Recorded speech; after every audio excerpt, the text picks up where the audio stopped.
Good evening, everybody, and welcome to the February 11th, 2025 City Council regular session meeting. I am now calling that meeting to order. You can view this on the city's YouTube channel where it's live streamed, also on the Longmont publicmedia.org/watch website, or on Comcast channels 8 or 880. Can we have the roll call, please, Dawn? Absolutely. Mayor Peck? Present. Councilmember Christ? Present. Mayor Pro Tem Hidalgo-Ferring? Here. Councilmember McCoy? Present. Councilmember Popkin? Here. Councilmember Rodriguez? Here. Councilmember Yarbrough? Here. Mayor, you have a quorum. Thank you. Let's stand for the pledge. I pledge allegiance to the flag of the United States of America and to the republic for which it stands, one nation under God, indivisible, with liberty and justice for all.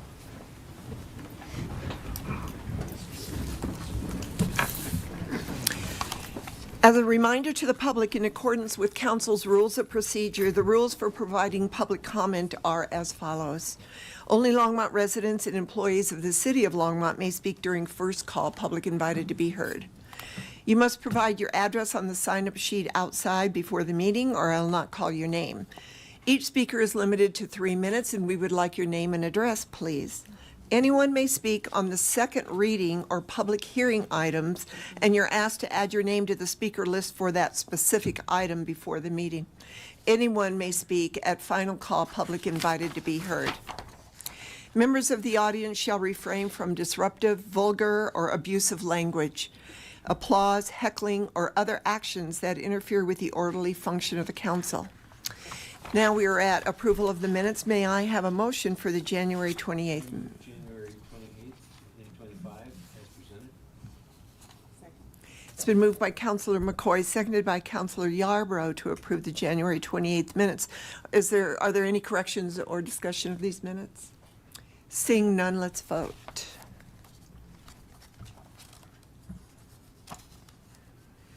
And that carries unanimously.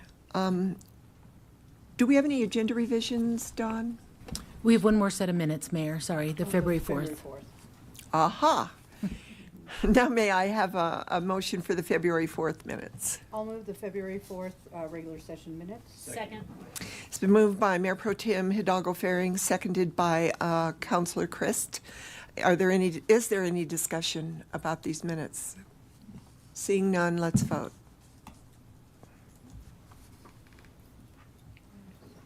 Oh, there it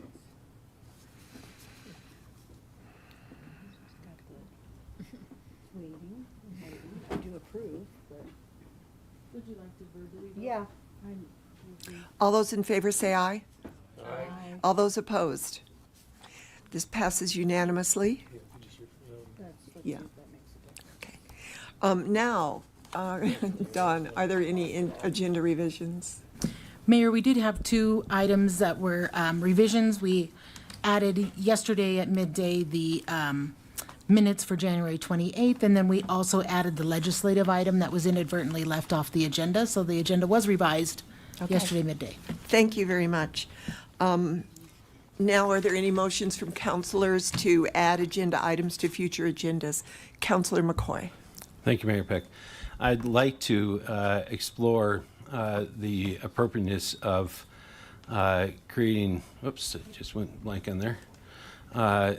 The appropriateness of looking into and researching the possibility of protecting ourselves from any sort of liability or exposure associated with this group Doge that seems to be going into federal buildings and accessing information, shutting out members of Congress, and like to make sure that we don't have any sort of exposure where they find something and then use it against us, and I'd like to prepare ourselves for that. So I'd like us to What is your think about motion? a motion that, my motion would be to explore a ordinance on data protection and government accountability in regards to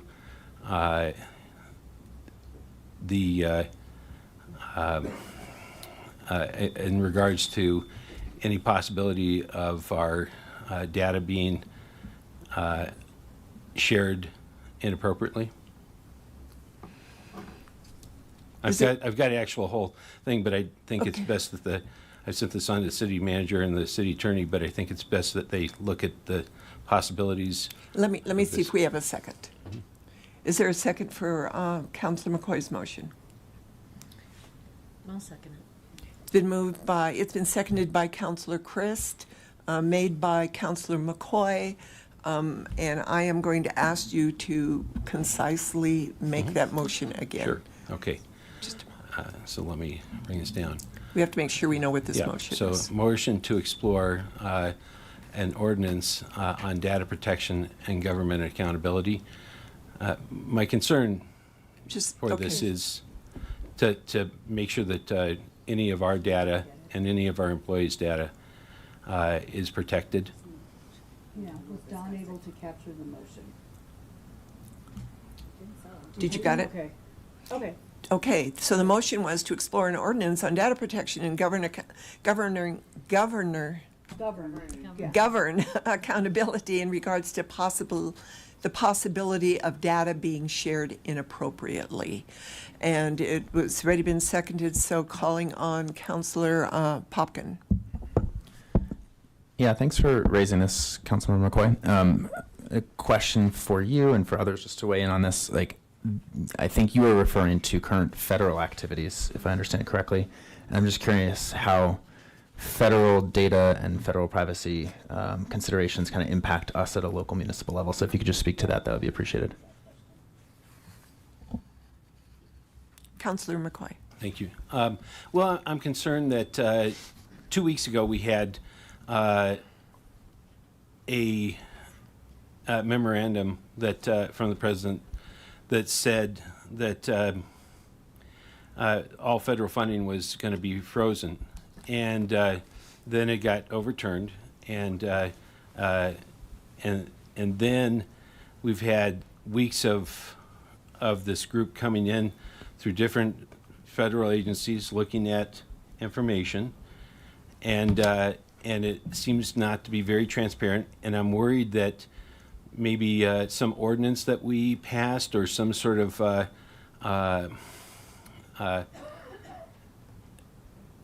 activity on that side of things that we might have received, federal grants for, could be, denied, or maybe even if we get something denied because of some sort of ordinance that we passed, or if we have our employees, their data has been shared with an inappropriate group, that we are covered, so that we actually get ahead of this thing and figure out how to make sure that our employees' privacy are considered. And so that's just my concern, that there's this chaos going on, and I'm concerned that we have maybe some exposure somewhere. Maybe one of our, it might be so bad as that one of our bonding rating could be lowered in some way, and I don't want to see any sort of negative impact and lose any of the public trust because we waited until something happened to do something, and then we're kind of under this gun of trying to get it in this week and then the following week and everything else like that. If we start to look at what's happening, maybe we can actually get ahead of this and predict, or at least try to predict how to protect our citizens, our employees, their data, and our own government funding. Okay, Councilor Christ. Well, my question is for our city attorney and our city manager about, do we have any data protection protocols in place? And then where does being a home rule city fall into this in terms of data being shared?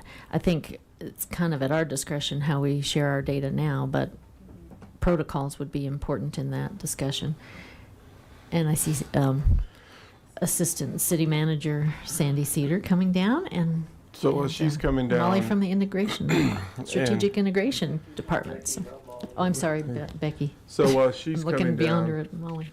the answer is yes. So for example, I'll start with NextLight. So even internally with NextLight, we do not give any information to any agency unless there is a court order to provide that information. And that's including our own internal police department. They have to have a warrant or some type of court order to get that information. Sandy can go over other data sources, and then I'll circle back into information that we actually have to upload into the system. Can I interrupt for a point of order here just for a moment? This motion is for a future agenda, so I do not expect staff without any headway or preparation to come up and discuss this right now. That is the point of putting it on a future agenda, so they have time to prepare. Thank you.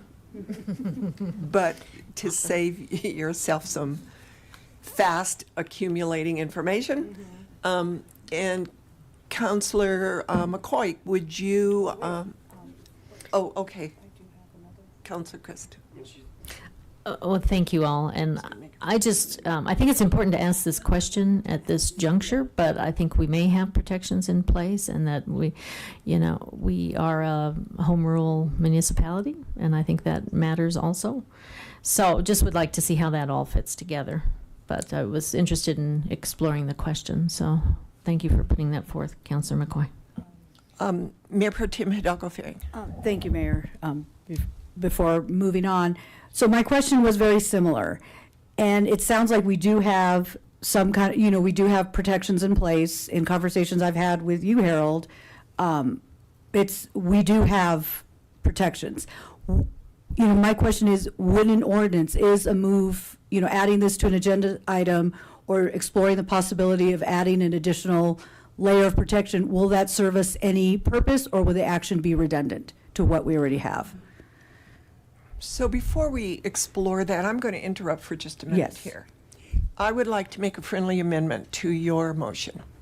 Would you be open to directing staff to give us a presentation on what our protocols are, where we are in protecting our information as a future agenda item? Okay.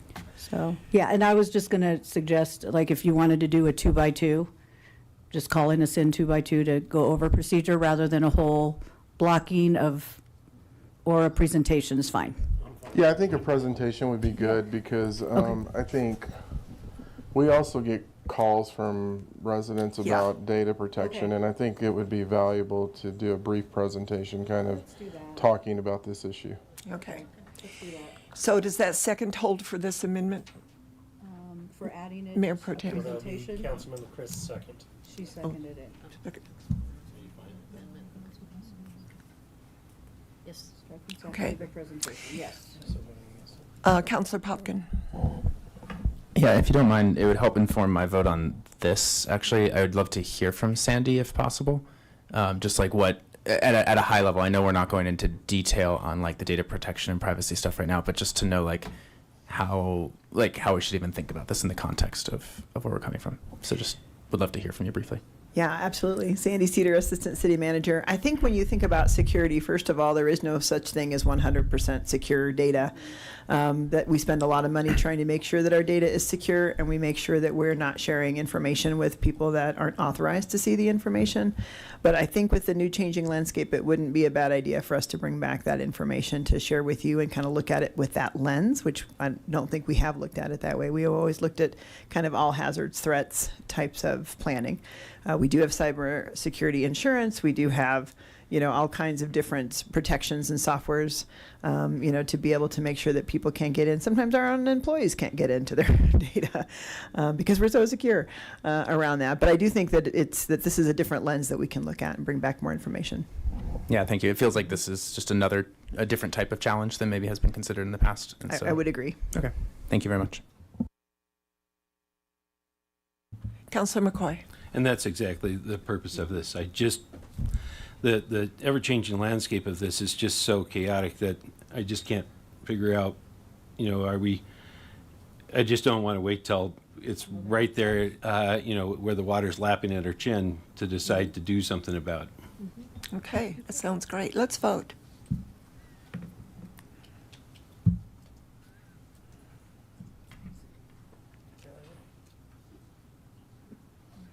And that passes 6-1 with Councilor Rodriguez opposing. Thank you.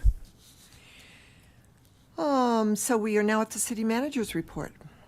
No report, Mayor. We do have a special report. This is for FBLA. It is a proclamation. It's a proclamation designating February 9th through the 15th, 2025 as Future Business Leaders of America Week in Longmont, Colorado. Whereas Future Business Leaders of America, Inc., FBLA, is a nonprofit educational organization whose first chapter was established in Johnson City, Tennessee in 1942, and Iowa became FBLA's first state chapter in 1947. And whereas Longmont High School officially chartered its FBLA local chapter on December 4th, 1974, and whereas FBLA includes more than 20,000 members and advisors in 4,600 chapters nationwide in middle schools, high schools, colleges, universities, career and technical schools, and private business schools. And whereas FBLA is a professional business organization dedicated to bringing business and education together in a positive working relationship through innovative leadership and career development programs. And whereas FBLA members perform community service activities and strive to build a student's understanding of the realities of the modern business world. And whereas FBLA reaches middle school, high school, and college students' basic business and leadership principles and assists them in the transition from school to work. Now therefore, I, Joan Peck, Mayor, by virtue of the authority vested in me and the City Council of the City of Longmont, do hereby proclaim the week of February the 9th through the 15th, 2025 as Future Business Leaders of America Week in Longmont, Colorado. And I see the FBLA students. So would you like to say something?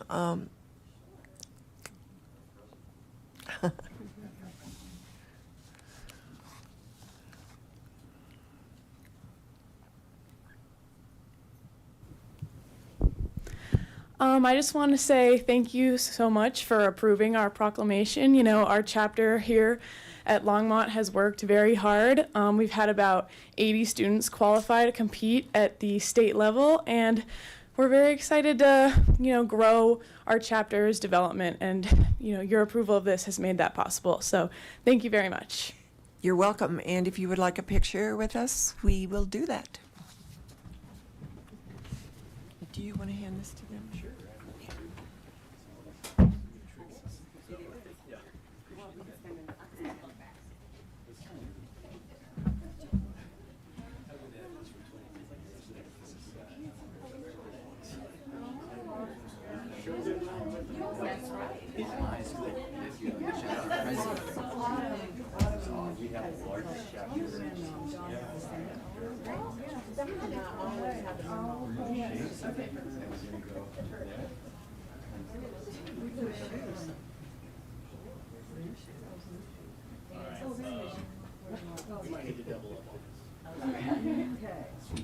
Shorter people in the front?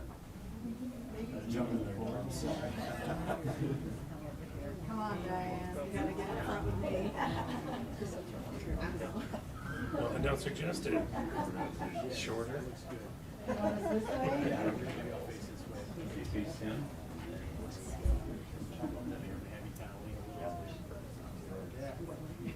Good.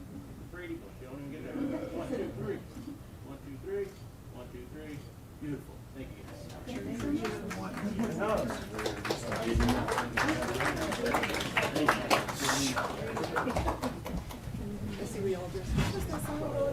a little too cold for dressing up. I know it.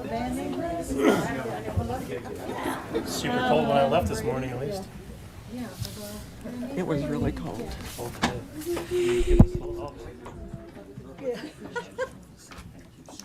Oh, you're welcome. And I'm sorry, I don't know you. I'm Jim Gibbons. I'm the business teacher at Longmont. Oh, my kid's school. It's great. Thank you. Yeah, nice to meet you.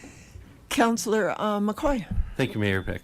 I just wanted to say this is my 23rd year of being an advisor for Future Business Leaders of America. I'm the board director for District 2, which is all of St. Vrain, all of Boulder Valley, and Westminster, and Clare to schools that are up in the Winter Park area. So the conference that Longmont High's advisor and I put on had 808 students and adults attending it. And Longmont High is the largest chapter in the state for the last 2 years, over 300 students. So they've really done a great job with their high schools of business and FBLA. So thank you for doing this. Good job. We are now at first call, public invited to be heard. And remember, we would like your name and address. And the first person on the list is Mark Spencer.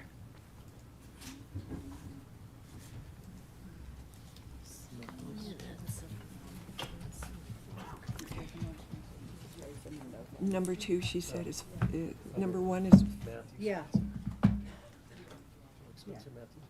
Mark Spencer is the principal. Yeah, turn it on. All right, there we go. All of you should have these pictures on your in front of you. Good evening, Mayor Peck and council members. My name is Mark Spencer. I've lived in Longmont most of my life, graduating from Longmont High School in 1971, believe it or not. Wow. The University of Northern Colorado in 1975 with a degree in music education. I hold master's and doctoral degrees in biblical studies. I'm the senior pastor at Christ Church International, located at 527 Main Street. The church has been in Longmont since 1981.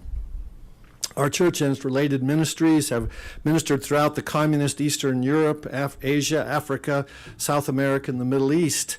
Currently, we have a Canadian-Israeli family in Israel connected with our ministry and many other Jewish connections throughout Israel. And as a Christian church, we celebrate many Jewish feasts and carry the people of God, of our Lord Jesus Christ, in our hearts. And it's with the rise of anti-Semitism across the country, we placed a sign in one of our windows with an Israeli flag on it with the words, "We stand with Israel." Unfortunately, Sunday morning, February 2nd, when I arrived at church to prepare for Sunday morning worship service, I was met with all that anti-Semitic graffiti that you see there, spray painted red on one of our windows, a door, the sidewalk, the building, our mailbox, and it was clearly intended to be threatening and intimidating, especially to our young families. You know, and as well as the hateful graffiti, we also found a pile of broken bricks stacked up on one of the picnic tables we have in the front of our building. And whether the bricks were there intended to be a threat or not, I'm not sure, but with the graffiti, it sent a rather subtle and chilling message to us. Since this incident, we've received comments from Jewish citizens in the community thanking us for standing with them during these hard times. We've also received notes from various church leaders throughout Longmont expressing their disappointment with this sort of behavior in our city. As a church, we fully intend to exercise our constitutional rights to free speech and worship, and we will continue to stand with Israel and the Jewish people of Longmont, for we remember the horrible lessons of the pre-World War II anti-Semitic behavior in Europe and the subsequent Holocaust that followed it. I urge the council to pass a proclamation denouncing all such anti-Semitic behavior in general and here in Longmont specifically. The citizens of our beloved city deserve better than having our reputations assaulted and sullied with such extremism and hatred. Thank you, Mayor, and thank you, Council. Thank you. Terry Moore.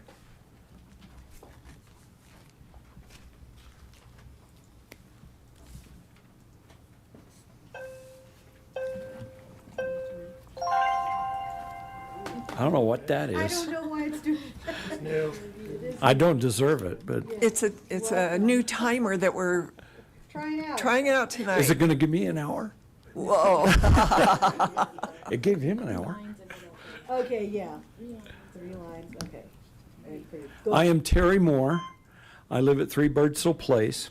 Last week I talked about home and money and strings. And Councilman Yarborough, I know it upset you. I apologize for that. My apologies.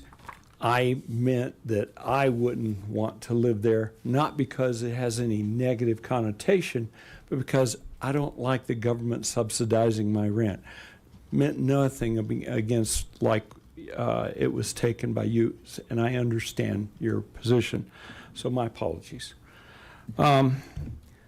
Sustainability, Regional Council of Governments, Agenda 23, Agenda 2030, all money with strings. I talked about strings last time I was here. Don't take the money, don't take the strings. When we're talking about DOGE today, we were talking not about the coverage of information, that's what you guys were talking about, but my understanding is DOGE is about corruption in government where people have been taking money. For instance, just last week they looked at USAID, they stopped the money flowing to USAID, and all of a sudden, what was the fallout? Politico folded, they couldn't make payroll. Now, why is money going to USAID and then funding a journalist type of thing that is against many of the things I believe? It's sinister encroachment. Money is no problem at first. The strings are very tenuous and not really there. Then slowly over time, more and more strings appear. Then even more slowly until they finally will ask you for something that might possibly go against my Constitution and your Constitution. And I don't want you to be put in that situation. Don't do it. And I want to say that I appreciate all the work you put in, and I thank you for this opportunity to speak. And I don't understand why you're asking about protection. Do we not have protection for our personal data already? If we don't, there's a serious problem. I think we already do. I don't think they're going for personal information. What they're trying to do is find people who are using money the wrong way, and it's been covered up by people. And I don't like that either. Thank you. Thank you, Terry. Lance Whitaker. It's a bit loud. We went from no noise Too extreme. yeah. Okay. That's right. All right, here we go. My name is Lance Whitaker, 1750 Collier Street, Longmont, Colorado. Everybody remembers 1750 Collier Street because next week is my birthday, so you can send all your gifts to 1750 Collier Street. February 17th, by the way. Today is National Guitar Day. Don't own ones, but love to hear if anybody plays. Today is also Safer Internet Day. Good luck with that. That's just a moving target. Every day into the future is a new day and trying to make yourself safer there. Today is also National Inventors Day. And maybe they'll invent something other than the internet. Today is National Peppermint Patty Day. National Visit a Shut-In Visitation Day.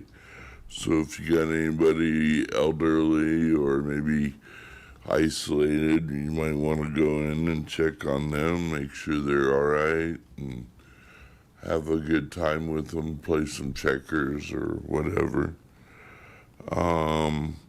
Today is National White T-Shirt Day. Don't own a white shirt, found out that today. Today is also National Spilt Milk Day. Longmont Dairy would like to remind you, while you don't cry over spilt milk, save those bottle caps because they're good for cash in schools. Today is also Make a Friend Day, so if you see someone who's a little on the downside, maybe step up and become a new friend to someone today. We all could use new friends. Thank you, Mayor and Council, and have a great day and stay warm. Thank you, Lance. You have a good day. Scott Stewart.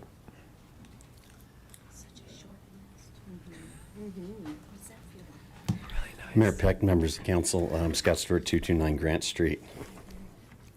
Love hearing the updates, Lance. Yeah, Sorry. Now you're going to be. welcome aboard. I've spoke about in the past as far as my concerns about the airport and its financial obligations and it not meeting those obligations. The airport doesn't currently bring in enough revenue to pay for its basic operations and maintenance. This is kind of why I've asked for a, weight-based landing fee. It relies heavily on lease income. Everything else is pretty insignificant in the overall budget, other than that cell tower, which isn't aeronautical, but it brings in more money than everything else. My question, why is Hangar 39, which is one that we just had a little bit kerfuffle about, being the land lease is at .3758, and the new one that you're looking at tonight, which is H46, at .3576. Two different rates, two new leases on existing hangars. I would imagine they're supposed to be the same. So, I'm saying this because I think details matter, especially in aviation. I understand that I'm talking about 2 cents. Big deal. 2 cents per square foot is what it is. Who's running the show? What's going on? This is a detail that should be simple and easy. This is not much different than running an HOA. And honestly, if you were running an HOA, you get fired for this.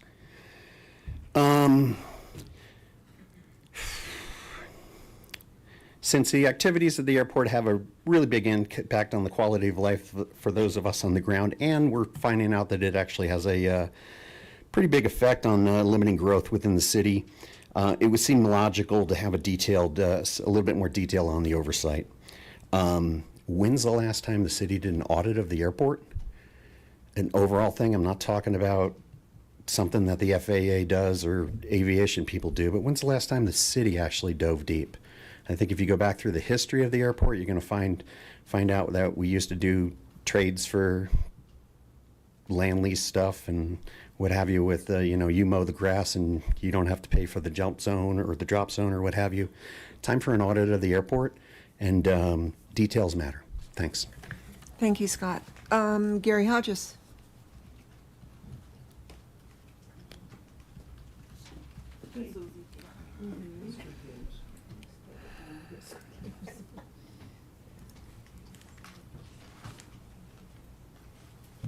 Hey, Gary Hodges, 2148 Stewart Street. So this is, for all those in the gallery behind me and anybody playing along at home, this is a plot of the council packet sizes over the past 13 months. And to be clear, we're talking about pages, not words. So just want to give everybody that comes to these council meetings an idea about what our council members are having to review in order to prepare for these meetings. In some weeks it's a lot more than others, but most of the time it's still a pretty good amount. I would say, I don't know, I didn't do the maybe 200 or something. Oh, I guess we know the median value, 328 right there. So the average 426, median 328, and max 1479, and there was a few days off with the smallest one being 11. So I'll keep that up, and you guys can all kind of consider that as I make these remarks. Again, most of these are directed to the people behind me. So the takeaway is that it's unlikely any one person who speaks at council meetings will be as broadly informed as our council members are. And this doesn't mean that from time to time a member of the public won't be as informed or even vastly more informed on a particular topic. And I'm thinking in particular about the CU economics PhD candidate who spoke in strong opposition to the minimum wage a few months ago, and the utter dismantling of the hired consultant in a mere 3 minutes. That was rather impressive. But that aside, in general, when we stand at this podium, we should keep in mind that council will generally have a more complete, let's say, knowledge of the issues and how they fit into the overall vision for our city. But it is also our speaking and opinions that contribute to the broader understanding.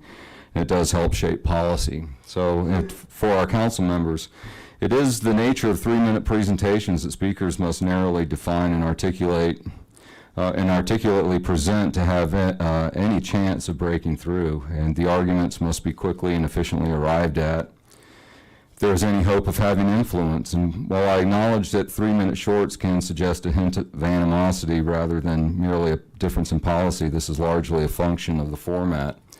So reality dictates we limit ourselves to the most important points. There just isn't time to spend precious seconds on words that do not advance the message. And for me personally, I'd like to be clear that I hold no animus toward any individual on council. In fact, I have cordial relationships with those that know me away from these meetings, and I'm sure that would be the case for those of you who don't. This is only about opinion and policy differences on pathways that best advance and elevate Longmont, and by extension will improve the lives of the largest number of residents possible. So I'd like to end with the fantastic job the city does every year with the Christmas lights. And like many others, I'm sure, it's a tradition in our family to drive around and enjoy all the displays. We generally start over, I think, off Lincoln and such and drive around, and Roosevelt Park is always fantastic to drive around. So I appreciate that the city celebrates, and my family does as well. So thank you very much. Have a good evening. Thank you, Gary. Steve Altshuler.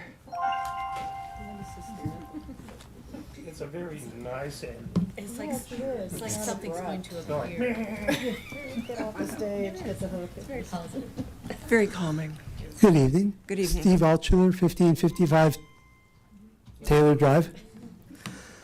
First of all, I'm glad you're all sitting down, because I'd like to thank the entire council for doing such a great job of listening to the citizens of Longmont in regards to the annexation of Clover Basin last week. I'm sure I'm not the only one, but there's lots of people that feel that they were really heard and listened to, and that their feelings and opinions were taken into account.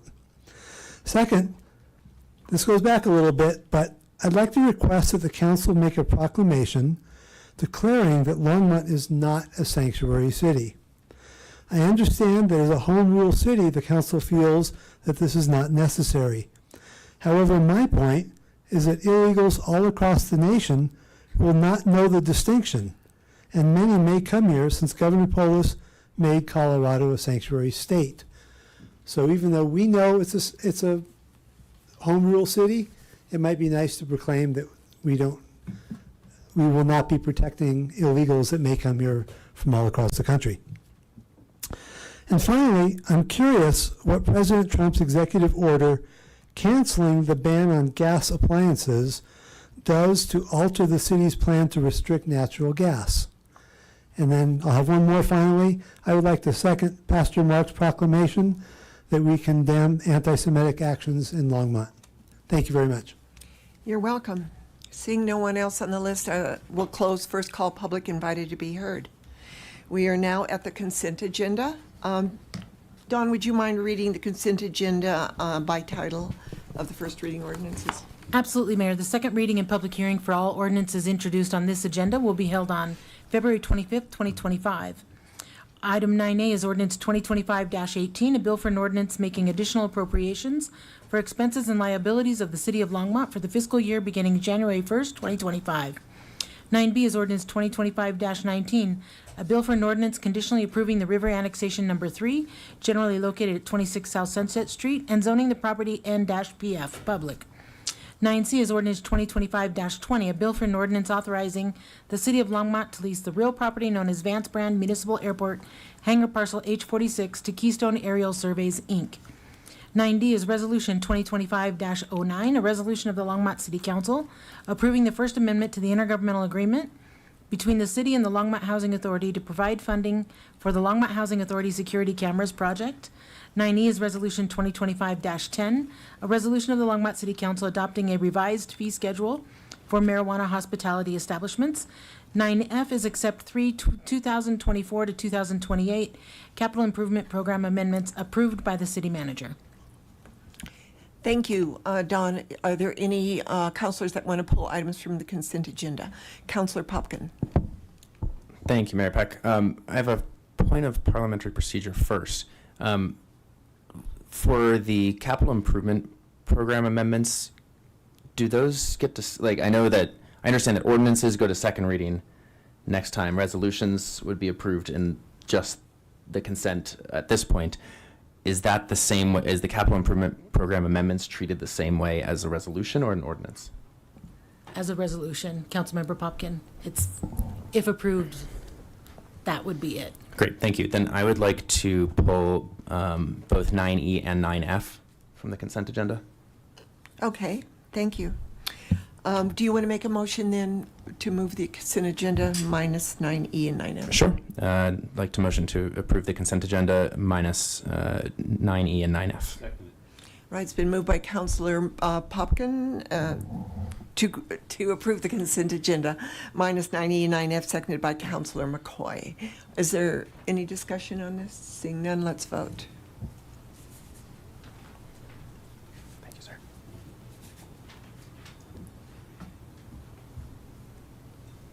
And that carries unanimously. We're now at ordinances on second reading and public hearing items on any matter. The first one is 2025-07. This is a bill for an ordinance conditionally approving the vacation of an access easement generally located within Hall Ranch open space along Antelope Road.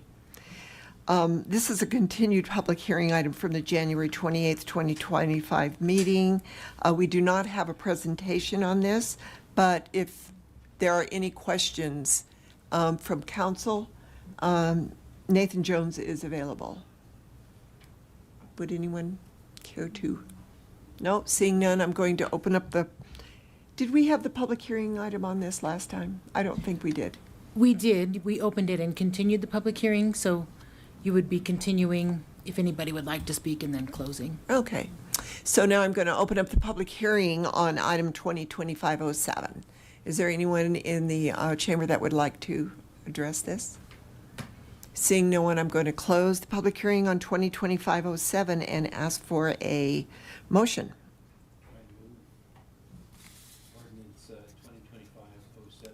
Second. It's been moved by Councilor McCoy, seconded by Mayor Pro Tem Hidalgo Faring. Let's vote.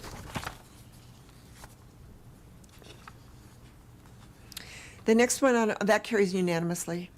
The next item on this agenda is 2025-11. It's a bill for an ordinance amending Section 3.04.885 of the Longmont Municipal Code, adopting amendments to the City of Longmont General Employees Retirement Plan. Are there any questions from council on this? Councilor Popkin. Okay. Thank you, Mayor Peck. I had a question on all four of the subparts of this for the city attorney, as I'd flagged for you in advance. I think on each of these there's a reference, but I'll reference, let's see, on item 2 it's page 8, on item 4 it's page 11, but there's a statement that says, as amended effective of January 1st, 2024 and January 1st, 2025 by this ordinance, and I was curious if you were able to look into that legal question as to why January 1, 2024 is referenced in multiple ways. Thank you, Councilmember Popkin, Eugene May, City Attorney. I was able to look into it, but I don't have a very good answer. So I have a proposal.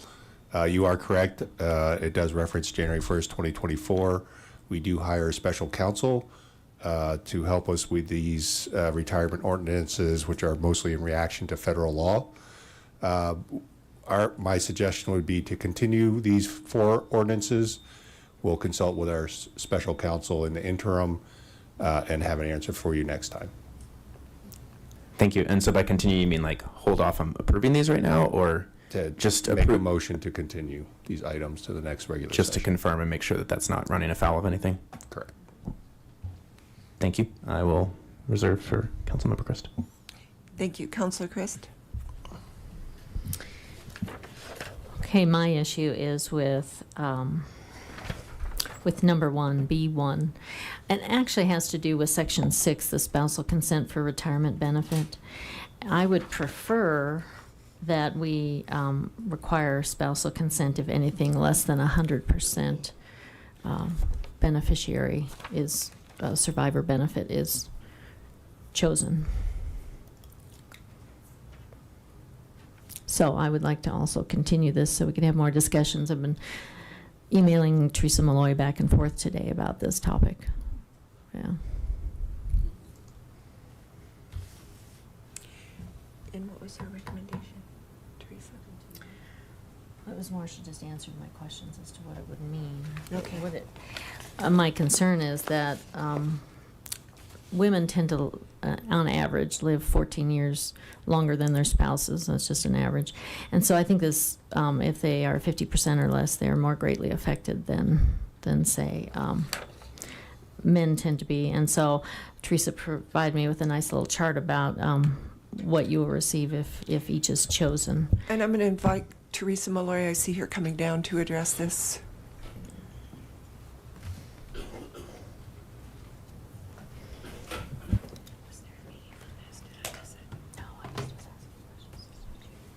Mayor and Council, Teresa Malloy, Chief Financial Officer.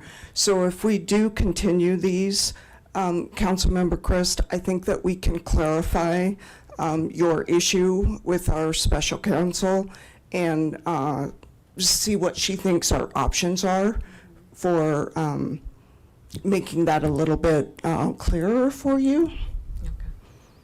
Okay. Yeah, so continuation is a good option. I would say yes. Okay. Well, then I move that we take 10B, 1, 2, 3, and 4, and continue it to the next available space in the in the schedule. I'm looking at. Pardon me? Be a point of order. Oh. We don't have to hold public hearing to continue. I don't think we do. There's no point in holding a public hearing if this is not going to be voted on tonight. Is that correct, or am I assuming that? Mayor and Council Eugene May, I had not considered that. If it was a notice public hearing, I think maybe you open the public hearing and then continue the whole thing to the next regular session. Okay, so if you can hold off on your motion, let's open the public hearing and then we'll make the motion. Okay, let's put the motion on hold until the public hearing is complete. Okay, thank you. By the way, good catches on that. So now I'm going to open up the public hearing on 2025-11. Is there anybody in the chamber that would like to address this? Seeing no one, I'm going to close the public hearing and ask for a motion from Councilor Christ, who put a motion on hold. Can you reiterate what it is you asked for? Mayor, if I might interject? Yes. City Attorney May, is it sufficient to open one public hearing for all 4 items and do one motion for all 4, or would you like that individually? I think in the past we've done all 4, but I don't know if that's I don't believe consent anybody's agenda. signed up for any of the 4. Yeah. Is there enough of a nexus? No. Sorry. So this is a new wrinkle, ladies and gentlemen. New wrinkle. That we have the not. attorney brain's thinking. Mayor, the conservative approach would be to take them separately, open the public hearing, and continue each one separately to the same date. Okay. All right, let's go with, let me pull them back up on my screen so I can do it correctly. 2025-11. Let's hold the public hearing for 2025-11. which is the one that the two counselors were mentioning, one of the ones. Seeing no one in the public that would like to address 2025-11, I will close the public hearing and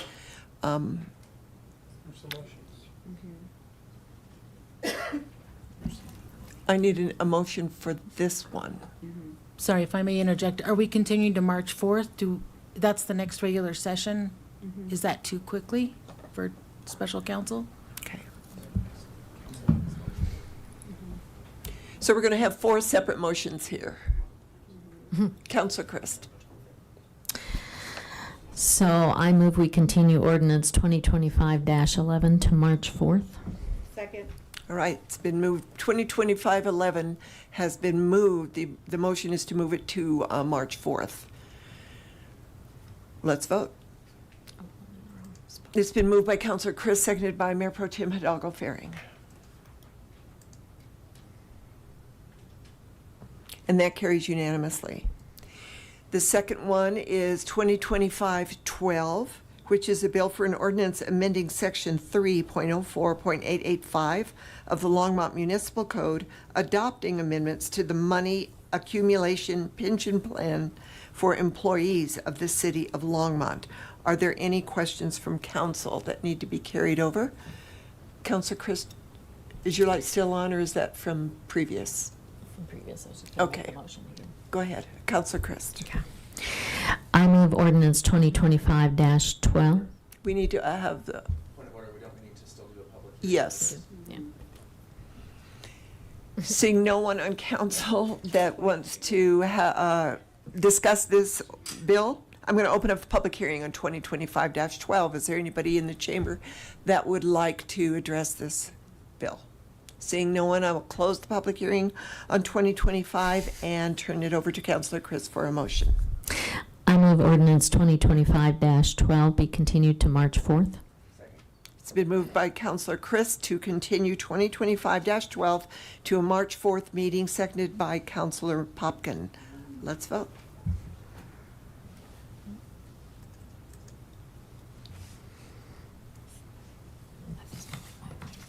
And that carries unanimously. The next one is 2025-13, a bill for an ordinance amending section 3.04.885 of the Longmont Municipal Code, adopting the amendment to the City of Longmont Police Pension Plan and Trust Agreement.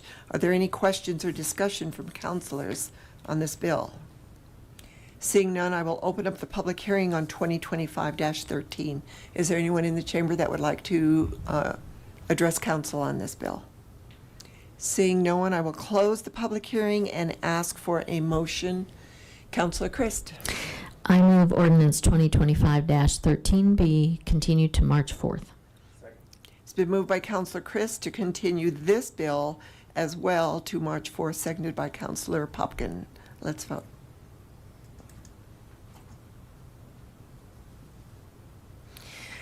And that carries unanimously. So the last one under 10B is 2025-14, a bill for an ordinance amending section 3.04.885 of the Longmont Municipal Code, adopting amendments to the City of Longmont Fire Employees Pension Plan and Trust Agreement.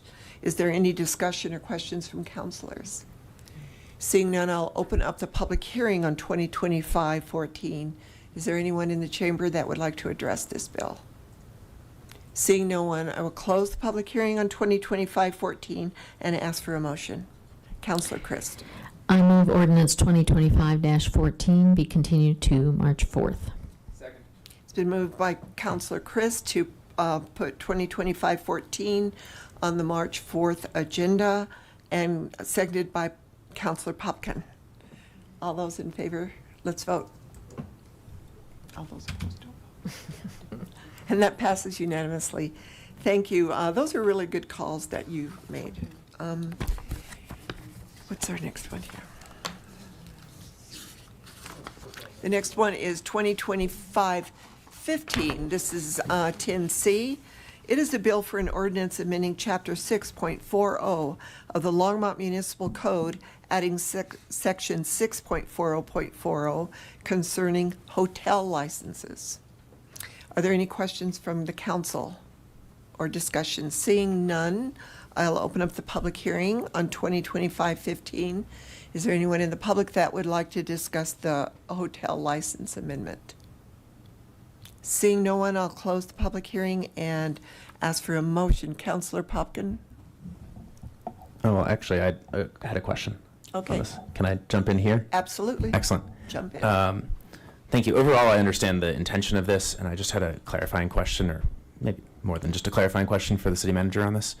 One of the things, we have a couple different license items on the agenda today. Specifically, we have the marijuana hospitality licenses and fees there, and then we have these hotel licenses. And I don't see any fees attached to the hotel license schedule. So I just wanted to understand kind of more about the mechanism here of adding a license without any kind of fee assessment here. If you could clarify more what's behind that. Yeah, so we, and council, I think, had the luxury of hearing this explanation before you were on the council. So I'm very sorry. It's good. Well, that's fine. It's good to ask this It's question. fine. I think when we started approaching this situation, one of the things that we were looking at, and as we talk about this is really designed to encourage people to work with us. Sorry, people meaning? Hotel owners. Thank you. To work with us in resolving issues that we were seeing in some of the establishments in our community. And when we evaluated this and we looked at the number of hotels, there wasn't necessarily the administrative component that we're seeing in some of these other items that are before you today. And we wanted to start the process really creating a mechanism that if we absolutely had to, we could utilize to resolve issues within our community, but really do something more in partnership with the owners versus coming at it from a standpoint of, oh, we need to do this for these issues and we're going to charge you a fee to do that. Obviously, this is something that we'll look at in the future to determine how it's working, but that was really our mindset. Got it. So if I'm understanding correctly, this is a stick-based mechanism, if you will, but it's not, there's no punitive financial element of it. It's more about creating a process where the city can enforce certain violations more effectively. Correct. Efficiently and effectively, when you look at the time that it would take us to deal with these issues.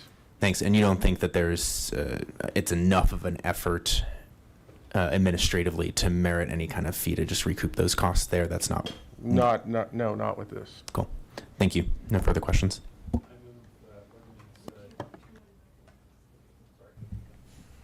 Councilor McCoy. Thank you, Mayor. I move ordinance 2025-15. Second.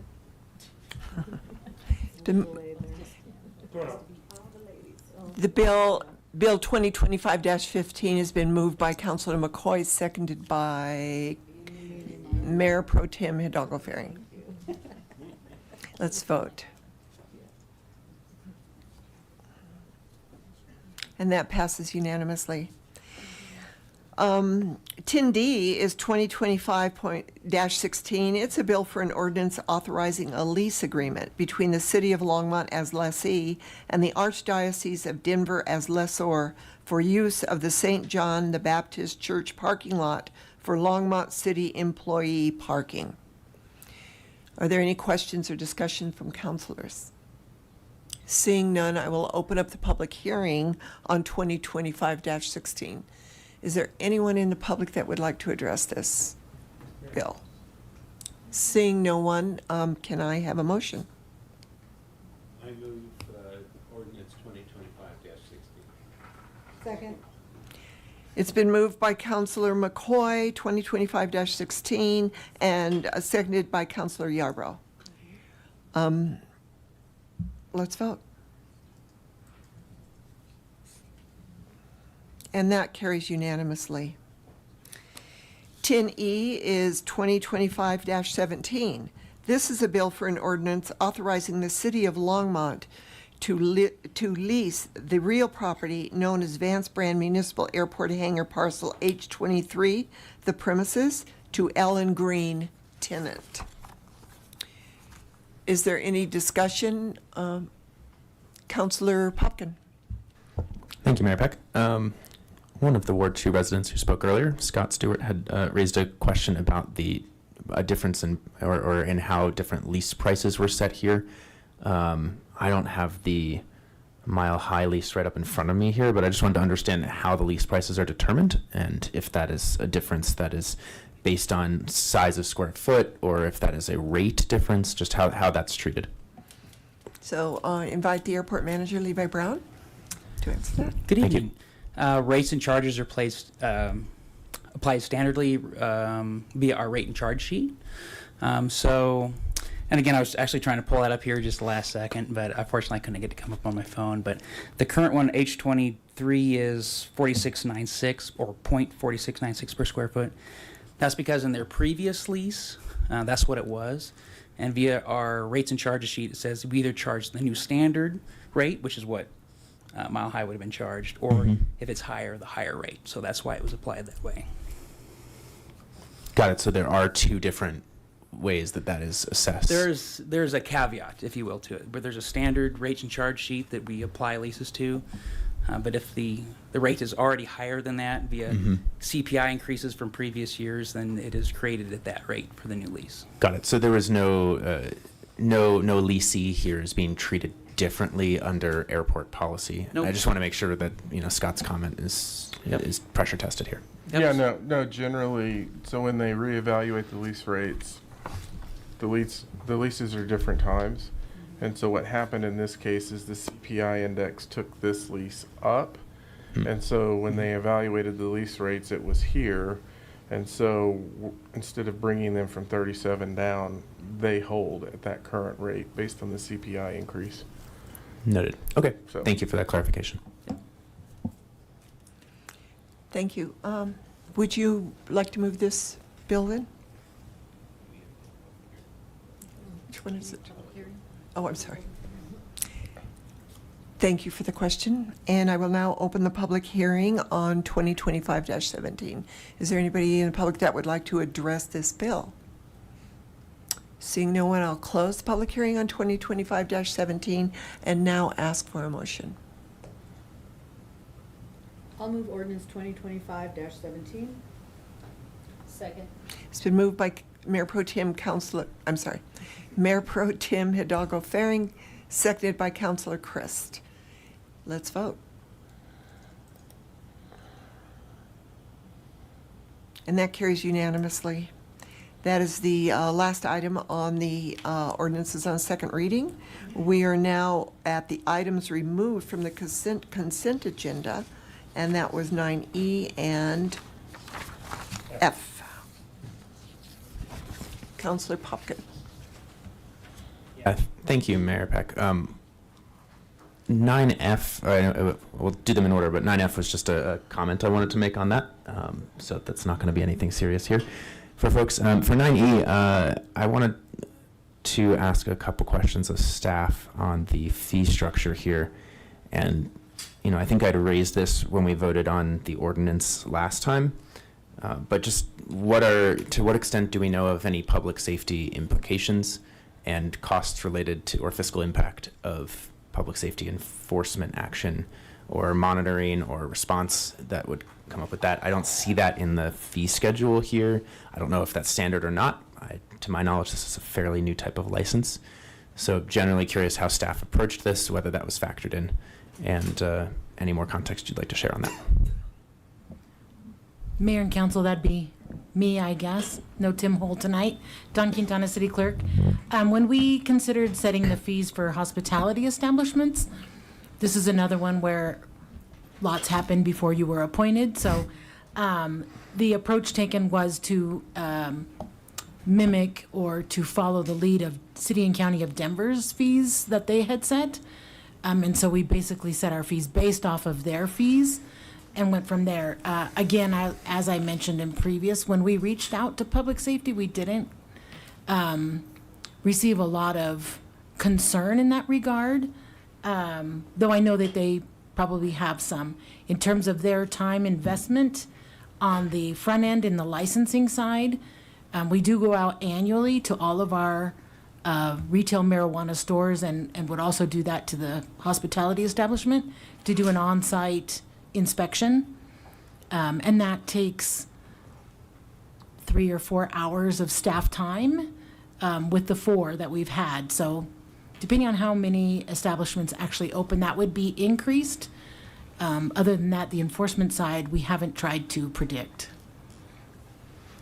Thank you, Don. And just so I appreciate the context. Sorry. Looking across, looking across to City and County of Denver here, are these rates proportional to, identical to, following some lead?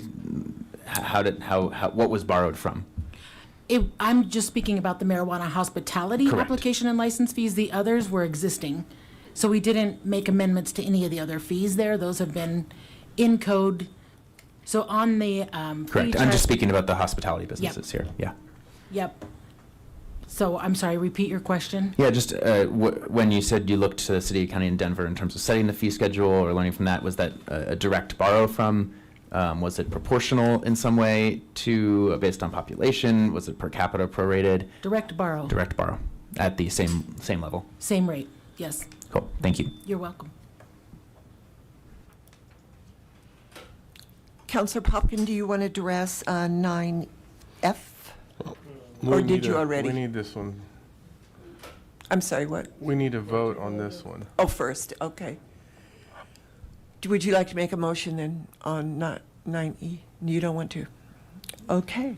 I move Counselor Rodriguez. I move approval of Resolution 2025-10. It's been moved by Counselor Rodriguez, seconded by Counselor Yarbrough to move 2025-10 from the consent agenda. Let's vote.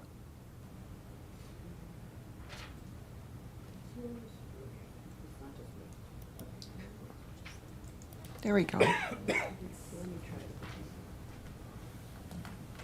think you refreshed the right. No, here we go, now. Got the spinning wheel of death.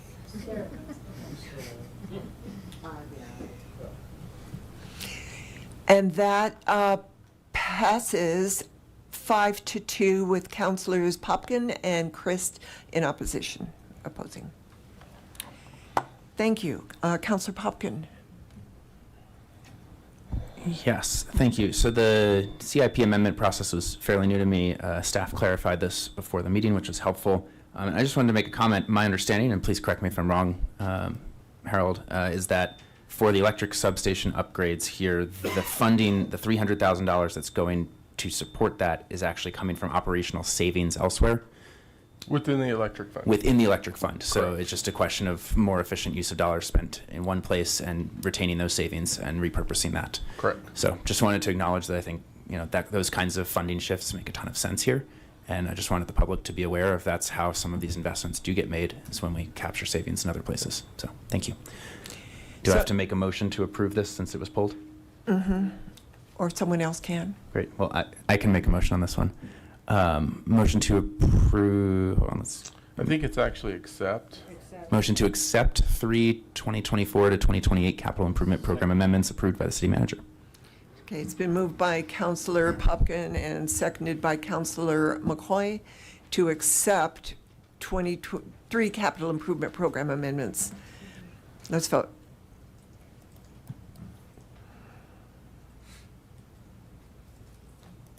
And that passes unanimously. And Mayor, this may be a good opportunity for me to quickly kind of touch on why this is before you all. Okay. So, years ago, when I first got here, we were running capital improvement amendments in front of council, and we found that there was an operational challenge with this. And so the charter has a provision in it that triggers this. But what the council decided is that as long as we were keeping the funds within their fund structure, the council gave me the authority to make those capital improvement amendments. We just had to bring it back to you all for you to see it. So I just wanted to give some context because that was a good question earlier, and I'm not sure that we've explained it to the full body before. Thank you. I really appreciate that. Okay, we are now at general business. Does anybody, all right, let's. Sorry. That's fine. Teresa Malloy, Chief Financial Officer. One additional clarification. It also cannot be a change in scope to the project. Oh, If there's a okay. change in scope, that comes back to you all. Okay. Thank you very much for that. Do we need a bio break up here? Staff? All right, let's take a 5-minute break.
Good,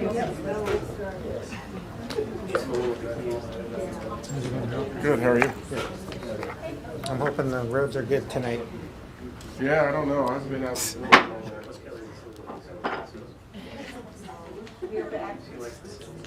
We are back in session. We are now at general business, and the first thing on this agenda is update on building and electrification code adoption. So we do have a staff presentation.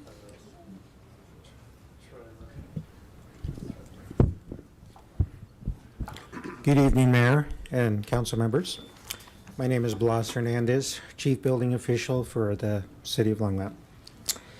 Tonight, I'm going to speak a little bit about what's going on with the building codes. This has been a very unusual year for us, for any city, really. The energy code has become a very hot topic, and a lot of cities are challenged with the adoption process. And the reason for that is the state of Colorado is now involved in developing amendments that will go into a bill that cities will have to adopt. And so what I want to do is talk a little bit about what the landscape looks like and what we are challenged with when we talk about the code adoption this year.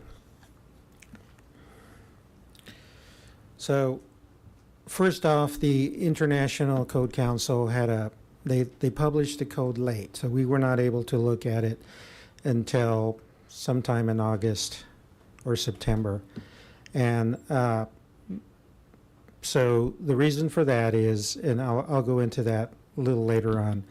And then we have the state, which is working as we speak on the state low energy and carbon code. That's another reason that we are having some issues with the adoption. And then there's also a group that the city is collaborating with. It's the Northwest Metropolitan Regional Energy Code Cohort. I'll just call it the Code Cohort. They are also creating amendments for the code. And then we also retained a engineering group, Group 14, to do some modeling and cost studies of the new energy codes. So that was kind of put on hold because we're still waiting to see what direction we're going. And then at the end of this presentation, I will present some options that you guys can, the council can take, and any other possible options that you would like to see. So the code amendments that I'm speaking about are still in progress. The state, the code cohort are working on these, so we're watching this with great interest. The first draft of the code, of the state code, is now been finalized, and they are already getting a lot of pushback from public comments, which is normal. They're going to go through 3 drafts, and the third draft will be the final draft.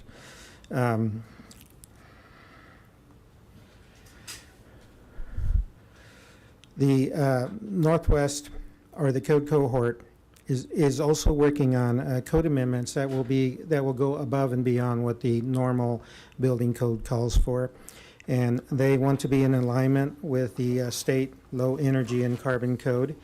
They have to include those in their amendments, as well as other codes that go above and beyond the code. The state code has a mandate when it is finally published, and any city that plans to adopt city codes after July 1st, 2026 has to adopt this code. They can wait for a later date, but if you do adopt the code after this date, they do have to comply with the state energy code. And as I said earlier, Group 14 will be doing some modeling on greenhouse gases and the amendments to the 2024 International Energy Conservation Code. That includes both the state energy code and the proposed amendments for the code cohort.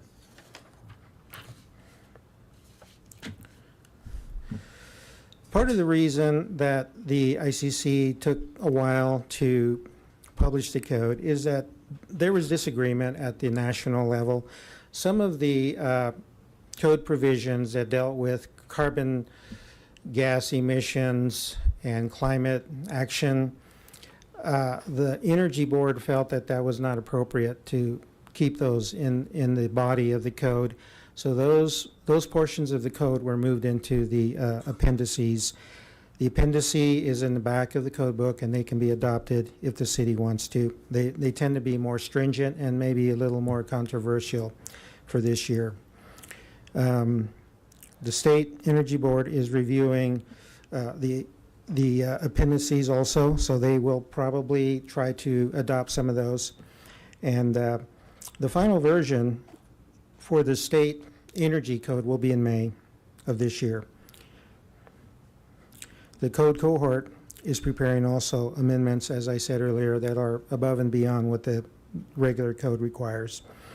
And so they do want to advance climate goals while creating a regional consistency for developers and contractors.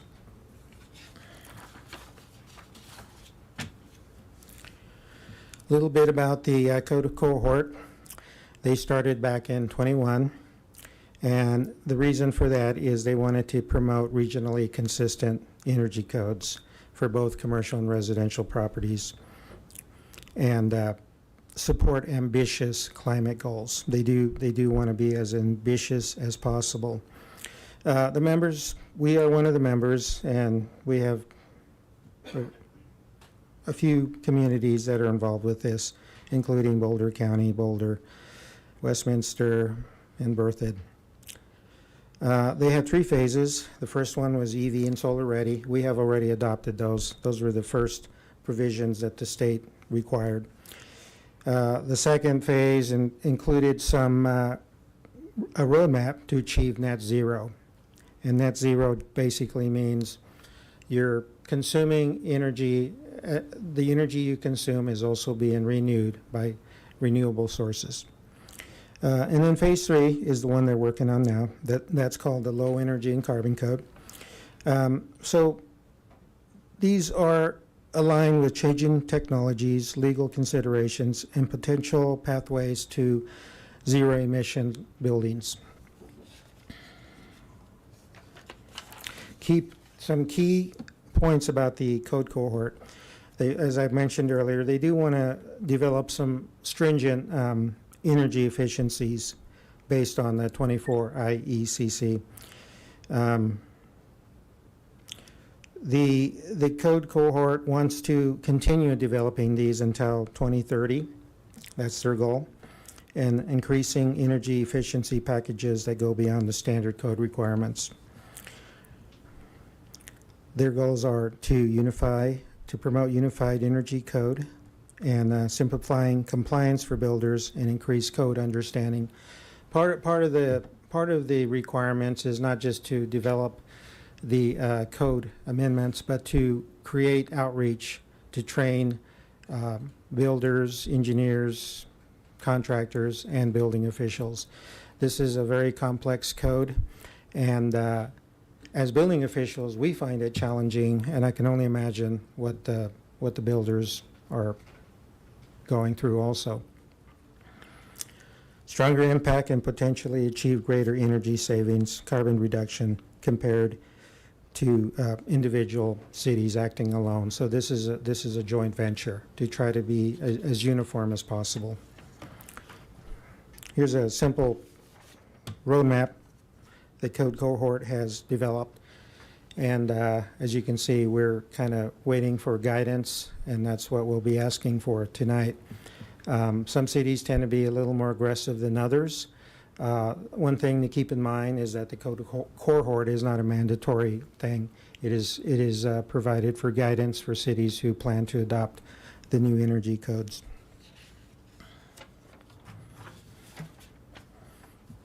So some of the key points for the state code is they want to complete this, as I may have mentioned, May 2025.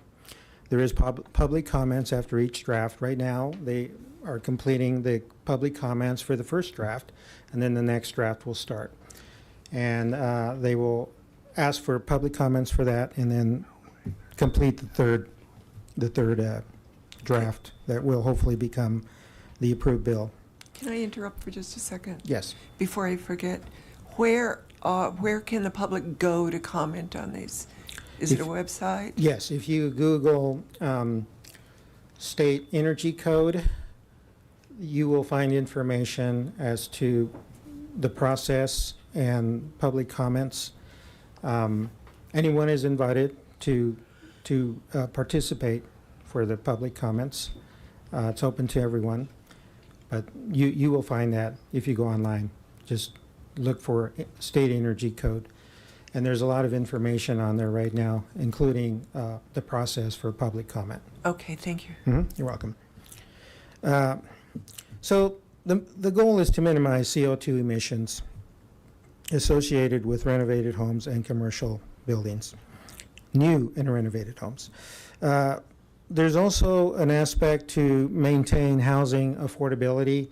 That's going to be a tough one because when you talk about making the energy code more stringent, that almost translates to more money, but that's initial cost. Later on, as the home or business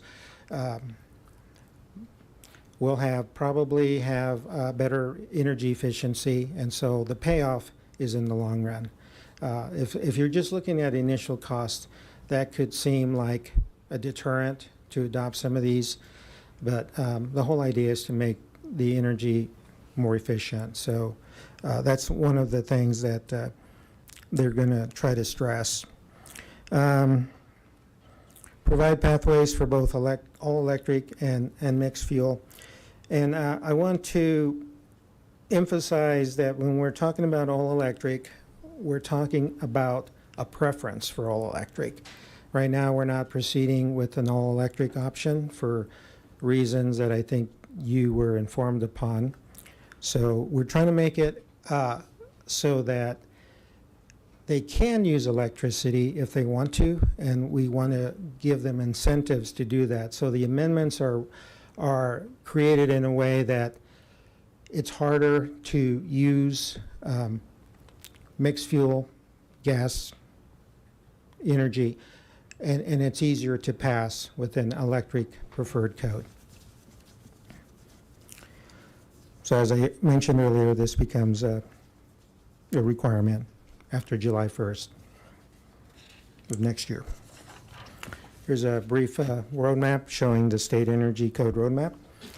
And as you might see, the final draft is going to be ready in April, and hopefully we'll have this ready by May, or we won't, the State Energy Board. And so everybody's waiting with anticipation to see what is included in this. As I said already, the first draft is receiving a lot of pushback from comments and even the building officials. They disagree with some of the requirements in the code that they're developing. The modeling for the codes it will be based on certain scenarios. They'll take a look at the current Longmont Energy Code, how that works, and then compare it to the new 2024 IECC unamended. We are currently on the 2021 Energy Code. A third scenario will be the amendments from the state low carbon and energy code.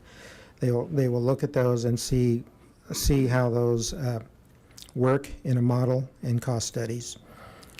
And then scenario 4 would be the recommended amendments that the code cohort is proposing.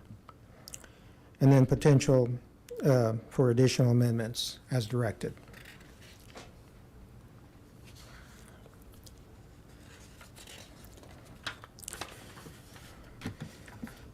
The expected results from the modeling will include the comparison among scenarios so that we can make informed decisions.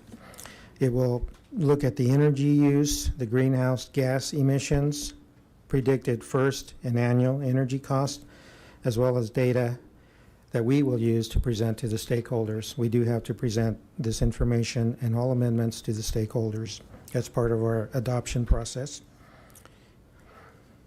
This will include all types of buildings here in Longmont, as well as for the local and regional developers and builders. The whole idea is to try to get uniform amendments across the board so that a developer or a builder in Boulder or other cities will also expect the same codes here in Longmont.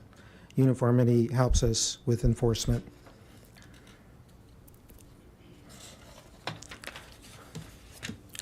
So now we get to the options that I would like to ask for.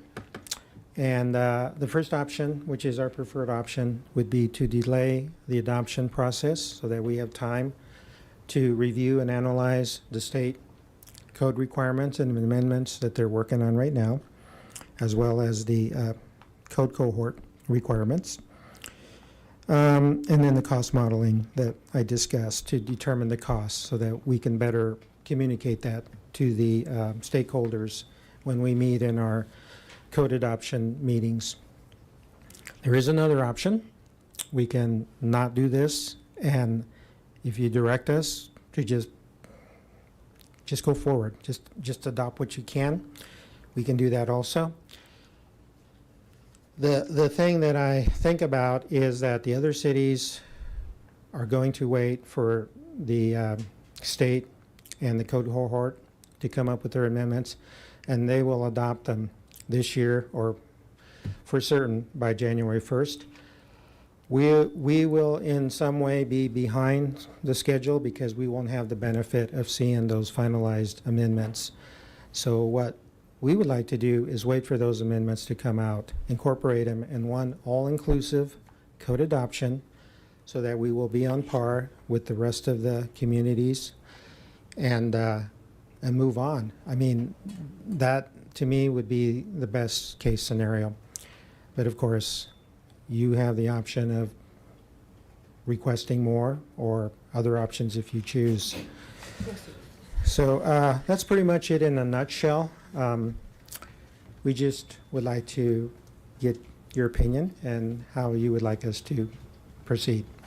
So I do have a question because it was my motion to have all new residential, not old homes that have already developed in our city, but the new residential developers be all electric. Your presentation for me, and it's a lot, was only about commercial, not necessarily about residential. And can we adopt under the 2021 codes already, since the 2024 codes have not been adopted? And to your point about it would be expensive, there is an argument, I guess, to be made that the development of residential developments, not necessarily rebuilds or renewal, I'm sorry, I got the word wrong, because of the size of the street, in order to put a gas line down, it would be less expensive for the developer not to put that gas line in and have more of a building area that they could use for building if it was, am I saying that correctly? So I got a little confused when you said it would be more expensive up front. I don't know what we're talking about. Right. There are two different issues. You mentioned the lot size and the gas infrastructure. Yes. That requirement is in a public works standard, okay? I'm talking about the actual building code. So the public works standard allows developers to say, hey, I'm not going to use gas. I'm going to try to save money. That's done up front. That's done in the planning phase, the development phase. Once the lots are ready, they apply for the permits. So in that case, if they did not account for gas, then the buildings that we would review would be for all electric buildings. And just to clarify the first comment you made, these codes apply to both residential as well as commercial buildings, okay?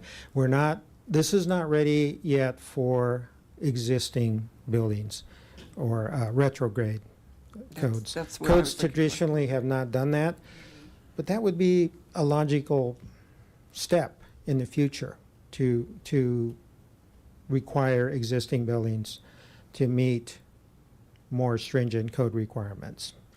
But we're not there yet. We're not there yet, We're and not there that yet. really wasn't the motion to begin Yeah. with. So did I clarify your question regarding the lot developments versus the building codes? You did. Okay. Thank you. Councilor McCoy. Thank you, Mayor Peck. Blas, thank you very much. So what's on the council comm here, the council options 1 or 2 is what you're trying to get some direction on tonight. And I think we want to make sure that we include all the stakeholders and anybody that might have some thoughts on this, people that are working on this from other communities. I think that's critical. And so, I would move that we choose option 1, which is delay adoption of the 2024 building codes until that information is solidified. And I agree. Second. No, you're fine. I wasn't in sync with you this time. Councilor McCoy made the motion to wait to adopt the 2024 building codes, IECC codes. And that was seconded by Councilor Chris. So we have discussion. Councilor Popkin. Yeah, thank you, Mayor Peck, and thank you, Blas and Susan and Lisa and all the other staff who've been involved with this for multiple years in the region. How do I get rid of this? So first of all, I just want to commend, I know it's extra time to work as a region, whether it's in a county of a group of municipalities at the county level, whether it's across the Denver metro area and beyond. I just think that regional approach makes a lot of sense in this case and is really encouraging. So thank you for that effort. And just for the community's awareness, this kind of an update in the whole building process and code process does depend on having an available workforce and contractors and industry and supply chain, frankly, that can kind of meet these needs. And so I think it's helpful in clarifying that this is being handled at a regional level from both a local economic development standpoint as well as just being able to actually achieve what the goals of the code are. So just wanted to thank you all on that. And the opportunity here is also that, this is, as a region, can support new emerging industries and technologies being developed, installed, people trained in our region. So that's really helpful on high efficiency appliances and electric appliances too. The value of the code here, it's just a comment, I think some people very much know this, but the value of these code updates and the direction that this is headed is that it makes it easier to build sustainably and efficiently now than it is to have to course correct later, right? It's just more fiscally sound to build right and build sustainably from the start. And that course correction could be from technological updates to improve technologies, health impacts down the road, policy changes down the road that require that. If we aren't prepared or already moving on that, there can be consequences as well as kind of being a laggard and having to catch up. I don't think that directly speaks to the motion. I support kind of delaying to implement this in an appropriate way. But, we want to be intentional about this, and clearly staff has been, and I appreciate that. I just wanted to share for the public's awareness, something that I've been paying attention to before I was on city council, but while I was on the planning commission, was kind of what the market was trying to do on the residential sector for electrification before any code requirements were in place. And just from the examples over the last 2 years of my time on the planning commission, there were at least 5 different developments that were proposed, some with the affordable housing component already in them, that were not mixed fuel, that were proposed as all electric residential construction. That included Modern West 1 and 2, regardless of their status now, that's what they were proposed as. The expansion of Prospect Newtown into the 5th filing, the Habitat for Humanity single-family homes, and the house pad development, which obviously the city knows well. Those were all electric and were not were ahead of the code here because that's where the market was headed. There were others who have talked about that, but just weren't at that stage in the process. It certainly wasn't uniform and unanimous across the development community there that I saw, but there were far more than I think people would expect who are already designing to that. Partly for the reason that Mayor Peck even mentioned, that there are some additional design flexibility options that come with how you build or when you don't have to build as much of redundant infrastructure in terms of pipes and wires and poles. So that's really encouraging. I had a couple clarifying questions for you, Blas, or maybe for other staff here. You mentioned that Longmont would be behind others based on how we're moving at this point. Can you just clarify what you mean by kind of where we're following, where we're part of the pack? Sure. Yes, what I meant by that is that we're waiting for these amendments to be finalized, both from the state energy code and the cohort. If we adopt now, we don't really know what those amendments are going to look like. So we will adopt something to our best ability. But later on, when we adopt another code, is more likely when it will happen, is we will have to take those codes that everyone is waiting for and adopt it, but we will be doing it later. So that's what's going to put us behind.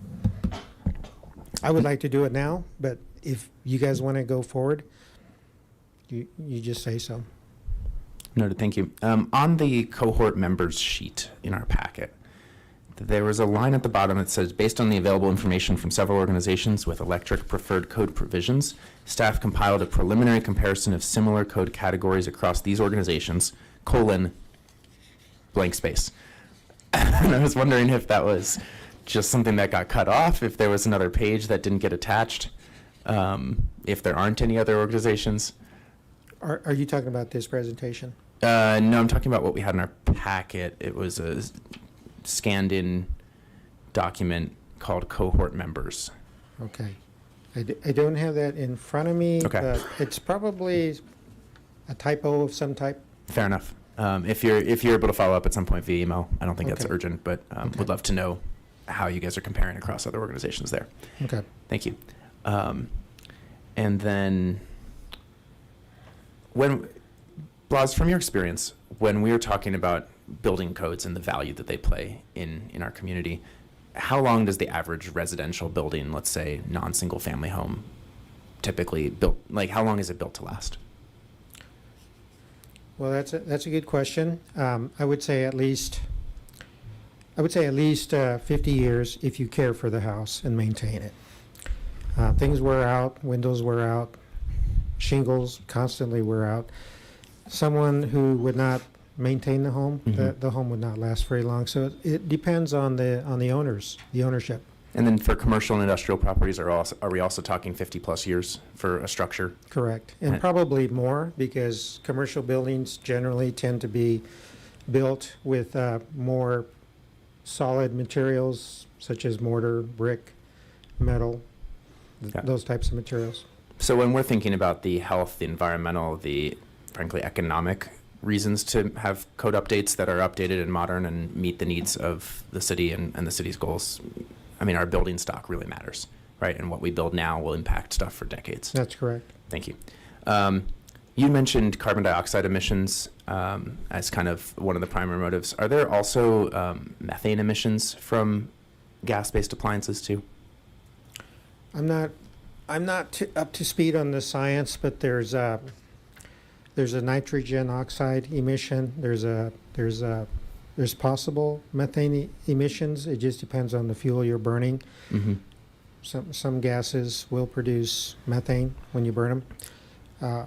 I've heard of that out in the East Coast. There's different heating materials you can use. Here gas is very prevalent. If you go out east, they burn a lot of oil, and oil gives off other types of emissions. But for the most part, they're carbon dioxide emissions that are not good for the environment. Right. So when and you bring up a good point about other types of fuels as well that people burn for heat or for cooking purposes. Certainly carbon dioxide emissions as a major emission as a result of burning anything. Nitrogen oxide And methane, I think, is like when we talk about natural gas, that is methane, right? And so if there are leaks in the pipeline process, if there are leaks in the appliance if you just turn on but don't light your stove, that's methane that is coming out. That's what you're smelling. So we're talking about multiple different types of gases and emissions here. And I want the public to be aware of that. And that leads me to my next comment here, which is, and maybe I don't think anyone here came up with the name Low Energy and Carbon Code, but I don't really know why it's called that. And in the spirit of a public comment that was earlier of like, we need to be accurate about stuff, this is not, I mean, we're talking about energy efficiency, yeah, so we're using less energy when we're using it, but generally more electric appliances are going to result in more energy consumption, electricity consumption overall. And we're not talking about carbon as an element, we're talking about emissions and pollution. So I'm not, this is not hurled at you. I'm just saying if when Longmont chooses to adopt something here, can we make sure that the name is accurate to what we are trying to achieve and is consistent with the science on this? Yeah, unfortunately, that name was somebody at the state level. Yeah. And I agree. I've received many comments saying, what do you mean by that? I know what it means, but other people may not know what that means. I know what it's trying to convey. Low carbon signifies low carbon emissions, carbon dioxide emissions. They simplified it for obvious reasons, but that's what they're trying to convey. And then low energy means we're using less energy because we're being more efficient. So how they worded that is not entirely accurate. No, it's a potpourri of misnomers. And Yes. so I would appreciate if as we move forward here, what we adopt is accurate and consistent with the science here. I'd be happy to workshop different names with you and staff Sure. on this so Absolutely. that we can make sure that this is Yeah. accurately reflecting what the code is actually doing. I would love to partner with you on that before we actually adopt that. Absolutely. I could not see myself voting for something that is so inaccurate, even though I support 99% of what this is trying to do. Absolutely. The last thing I'll just make as a public comment, if you're watching this and wondering, hey, regardless of code, how can I upgrade the efficiency of my house or my dwelling? Well, do I have the place for you? That would be Efficiency Works, which is something Longmont and PRPA can help fund for the community, including rebates and incentives for higher efficiency appliances, other efficiency solutions, insulation, noted. Yeah, noted. And there are some specific upgrade incentives for existing residents right now, commercial and businesses as well, for different appliance upgrades too. So I hope people will look into that. I know I am. I agree. Councilor Rodriguez. Thank you, Mayor Pack. One thing that has not been mentioned tonight, and I will not take up the full time, is that I'd like to thank our city attorney's office, counsel Jeremy Tyrell. I believe all of city council received an email specific to this topic. While I'm not going to go into it because it is technically confidential, I will say that I really appreciate the email as it concerns monitoring current litigation going on germane to this topic. And I really specifically want to commend Councilor Tyrell for keeping us updated on where all of that stands at this point, because I feel that helps us make a prudent decision when it comes to determining how fast we move forward with the mayor's motion as far as all electrification in new residential development, as well as not trying to be duplicative with code, be it adopting now and then having to re-adopt afterwards once the state board comes out with all of its recommendations or requirements, I would say. So I just wanted to point that out, that the city also, or the city council also has a role in determining what kind of legal liability we expose ourselves to with our motions, and knowing also somewhat what the current administration's energy policy is. I wouldn't see less opportunities for litigation concerning restrictive options concerning energy use in development. So with that, I think that we're pretty clear that delaying is the most prudent, but be happy to see any counter argument to that. So as I look, I don't see anyone else in the queue, so as I look at this list of the cohort members and under electric preferred, it looks like 95% of all of the members prefer, or we're the only one that is just reviewing. It looks like everyone else in this list, except for Westminster, Vale, and Longmont,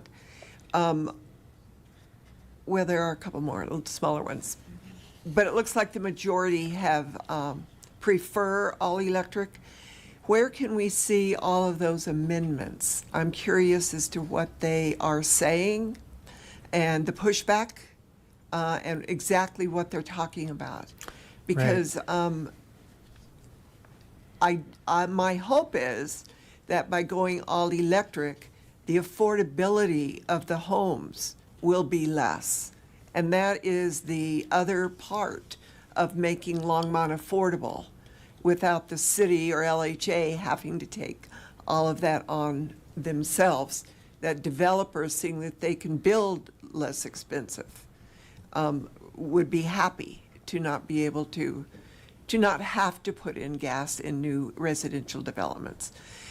So I'm interested in where we can see those amendments and why the majority of the members are preferring electric over any other type of heating. So where can we see those amendments? The amendments for the state energy code is available online. And now that the first draft is available, you will be able to see the first draft, all of the 165 pages. It's a very long document, but the reason it's long is because they're showing the code and then they're pointing out the changes in the code. So the changes have been highlighted. Those are available online through the state energy code. And then the amendments for the code cohort, they're still in progress. I have not seen a list of amendments yet. We're talking about, they are discussing the state code. So when the state code amendments have been fairly finalized, and they will take that information and then make their amendments and suggestions also. And has Longmont made any suggestions on amendments? We are ready to do that, but because of the climate with the state working on an energy code and the code cohort that we're participating in, we have to wait for that to work its way through. And that's why I'm standing here to ask for time to analyze these codes, and then we will adopt those codes, put them into our code, and you will have an opportunity to see what our amendments look like to ensure that you're satisfied with the progress we're making. So have any, I'm sorry, I will call on you in a minute. So have any of the other members already made amendments to the code? Any other members of the cohort? Not that I'm aware of. I speak with one of the board members on the energy board, the state energy board. His name is Tim Pate. He works as the building official in Broomfield, and I've asked him, can you give me an idea what these amendments look like? No, I can't say anything. I have to wait for those amendments to be published. Okay. Councilor Popkin. Thank you, Mayor. Just a quick clarification, and since Blas was so kind enough to give me a briefing right before this meeting on the code adoption, I think maybe there's a clarification here that can help kind of everyone understand the electric preferred thing. So my understanding of this, and please correct me if I'm wrong, Blas, is that the electric preferred is less about like what the goal of the community is here, but more how they're incorporating how they're incorporating this code update into their code. And so is it a preference? Is it a requirement? Is it kind of like, it's kind of like the structure of the mechanism. Right. Is that correct? Yes, it's the way of how are we going to enforce these standards. We can't tell you, you got to go all electric, but we can create amendments that will make it easier to pass the energy code review. Every building built in Longmont has to go through a review process, and it's easier to pass with a passing score if you use electric energy. But for those who want to use mixed energy, they have to jump a few more hurdles to get approval. And to Councilor Popkin, I'm just going to go to Louisville. They already did adopt some all-electric codes with exceptions, and as well as Boulder County did. So to say these are just recommendations, some of them are already in place. And I think that Louisville did it after the Marshall Fire. Yes, no, sorry. If that was misstated on my end, I apologize. I was not saying whether they had done it or not. I was trying to clarify for everyone's benefit here of the mechanism that's used, whether it's a requirement or whether it's like a preference-based incentive through the code approach. So it's just different approaches of the code strategy. Yeah. No, I appreciate you clarifying that on Louisville and who else Well, was it? Lafayette And Boulder. They already adopted it with exceptions. Yeah, there are multiple communities across the country that have. 2021. Correct. There are multiple communities across the country that have adopted electrification requirements in different ways or strategies in different ways. Per Councilmember Rodriguez's comment before, there are also some legal elements to consider that I appreciate staff being conscientious of. So, thank you. Seeing no one else, and there was a motion that has been made. There's a motion on the table. Let me get back to that. Pull it up. Can you pull that up for me? Is it? Oh, I'm in the wrong screen. Sorry. To delay adoption of building codes. Is there any more discussion? Seeing none, let's vote.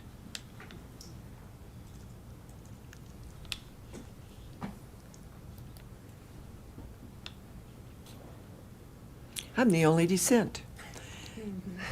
So that passes 6-1 because I would like to adopt under the 2021, assuming there would be no amendments that would discourage that all electric in residential new developments. So thank you, everyone. Thank you, Mayor and City Council.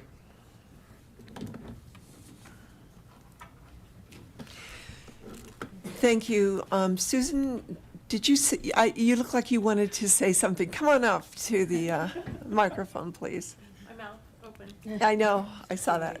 Mayor and council members, I'm Susan Bartlett with Longmont Power and Communications. And I have not been a participant on the code cohort.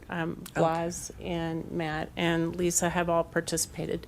But we did receive kind of a summary of the objectives of the cohort, as well as a summary of the amendments that will likely be part of the cohort recommendations. And I was trying to find a good opportunity to say I could give these to Dawn and make sure that all of you receive those. Again, knowing that it's draft. I'm sorry? And only for residential. We'll get the commercial ones in a couple of weeks. So just a little more information for you to have. Hopefully it's not confusing but helpful, and we can certainly share that next version when it's available with you. So Thank you. That's exactly what I was trying to get across. What are they thinking of? What are they talking about? What? Yeah, and I will just clarify, sorry, Mayor Peck and council members, this is. Sorry, Lisa Knobloch, Sustainability Manager.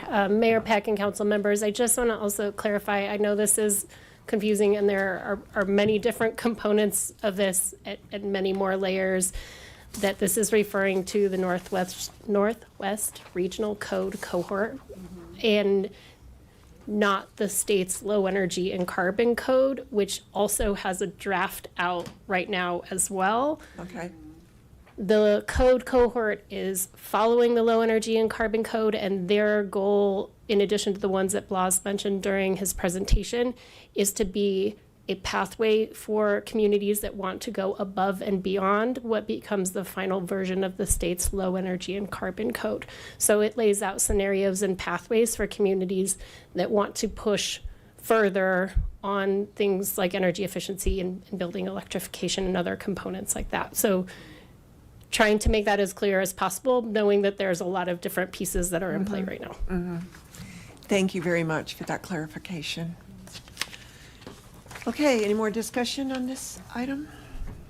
Seeing none, we're going to move on to the other part of our agenda, which is the accessory dwelling units, proposed changes. We'd like staff to, there is staff. Just me. Just you. It's good enough.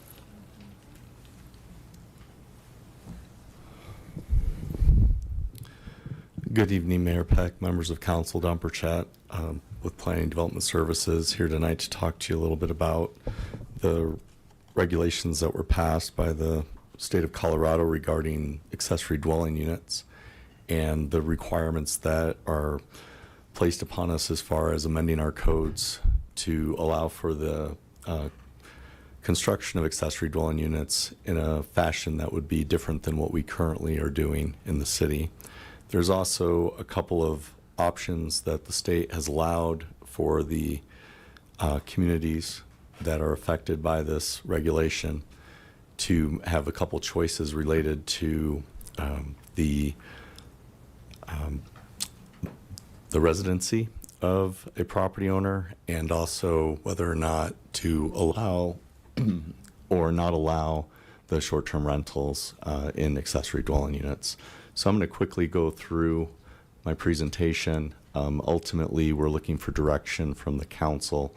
We're going to give you a couple of options here and then see if you'd like to provide any additional direction. So happy to answer questions during the presentation or after, either one, whichever you prefer. So as background, House Bill 241152 was passed last year. It specifically related to accessory dwelling units, and the overall goal is to increase housing within the state of Colorado. The provisions in general made that a statewide interest in accessory dwelling units, so they basically have determined how we are going to have to allow for those with the regulations that they have put forward. It is a mandatory allowance for the cities that meet certain criteria. Longmont is one. If you're in an MPO, Metropolitan Planning Organization, which we are, and most of the larger communities in Colorado are, you'll have to follow these regulations. There are limited controls that we will be able to apply. The general thing to keep in mind is that the way these regulations are written is that any standards that are applied have to be measurable. An example of one that we usually run into problems with, and this happens, I would say, with most of the neighborhood groups, is whether or not a project is compatible. Compatible, how I determine it and how all of you may look at it, would probably yield 8 different results. And therefore, the state has basically said that that is something you cannot judge an accessory dwelling unit on. It must be measurable. So the setbacks and things that they have set forth and any of the regulations that we add or modify must be measurable. So just really quick, we have allowed ADUs in Longmont since 1996. The Wallace subdivision was the first subdivision that actually had those as an accessory use within their development. In 2001, when we combined the subdivision regulations, landscape regulations, zoning code into the land development code that we have today, we actually incorporated and allowed for accessory dwelling units starting in 2001. There were a number of restrictions, and as the years went by and we learned from council hearing concerns from neighborhoods, we slowly and meticulously modified those regulations to where we're at today. Currently in our regulations, we allow for both attached units, so an addition to your house that could have an accessory dwelling unit. We allow for detached, which could be in, for example, a detached structure, or taking an existing detached garage as an example and modifying that into a home. We also allow them in the basement. The map on the screen that you're looking at is a representation with dots of the locations of the existing accessory dwelling units in the city of Longmont. The permitted number that we have is 166. You can see in the key up in the left the numbers that have been permitted during certain time frames from basically a 5-year period starting in 2000 to 2004, the yellow, and then so on. And it shows the number of units that were permitted. And for those that are having a hard time seeing, the yellow dots, which started in 2000, we issued 49 permits. 2005 to 2009, we did 11 permits. 2010 to 2014, we did 22. 2015 to 2019, we did 38. And then 2020 to 2024, we did, my glasses are having a hard time. I think that says 46. Yep. So if you total those together, you should get 166. And then in the bottom right is a blow up of the Prospect development, because if you look at the location on the screen down here in the middle, it's a little hard to see where all those dots are. So we blew that up for you, and you can see in Prospect the numbers that were issued, again, in those same time frames. Those numbers are reflected in the totals on the left.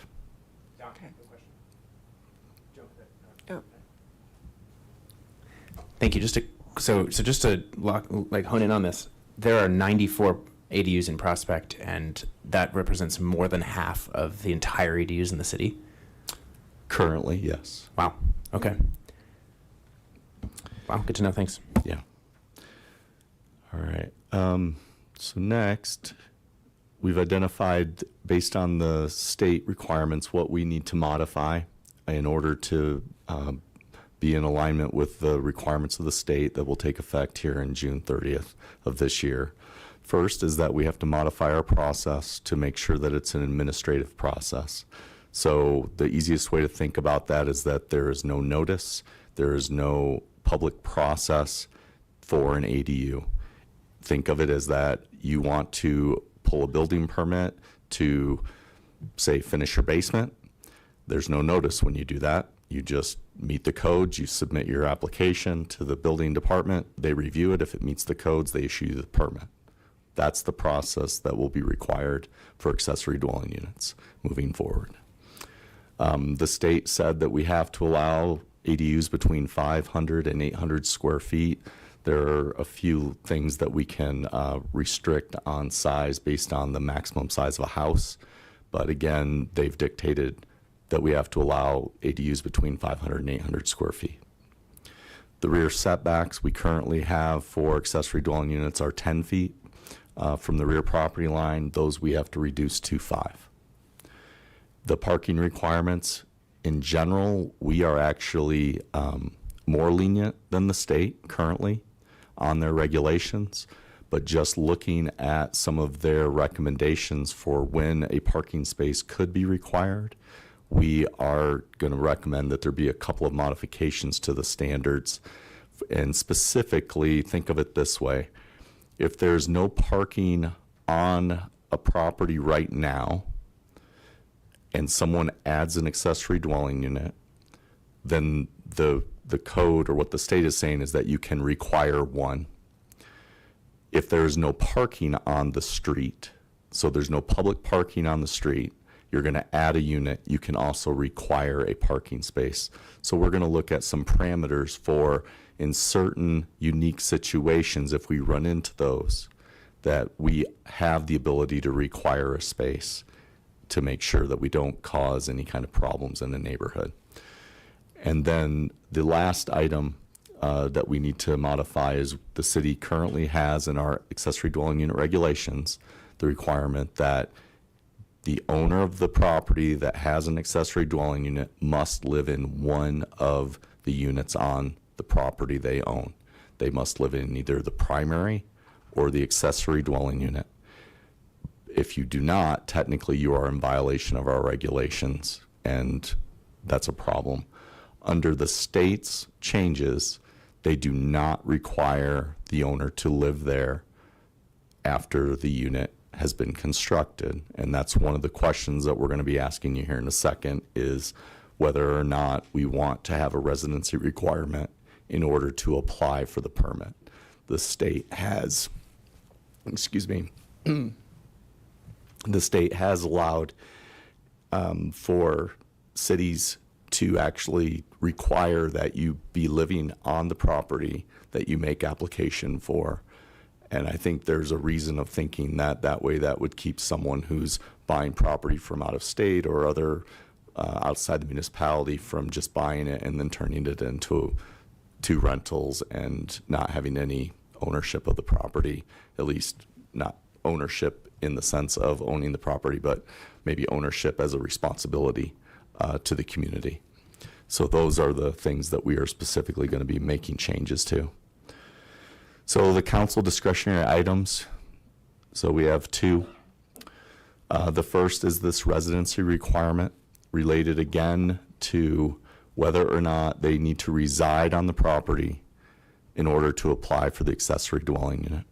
So your options are that it's okay, we don't need someone to live on the property to apply for it. It could be anyone, whether they live in the city of Longmont or not, or on that property. The other is that you could apply it if you like. And we'll come back to these after I finish. The second item, again, is related to short-term rentals. And there really are three options here. Allow STRs and ADUs without any restrictions. Allow STRs and ADUs if the owner resides in the primary unit, or prohibit STRs and ADUs, and that is the current city standard. We have a current policy in place that states that you are not allowed to use an accessory dwelling unit as a short-term rental. There are a few that were grandfathered in because the council made that change after we had originally set up the regulations. And so last count, there are approximately 6 that are non-conforming currently and grandfathered in. Yes.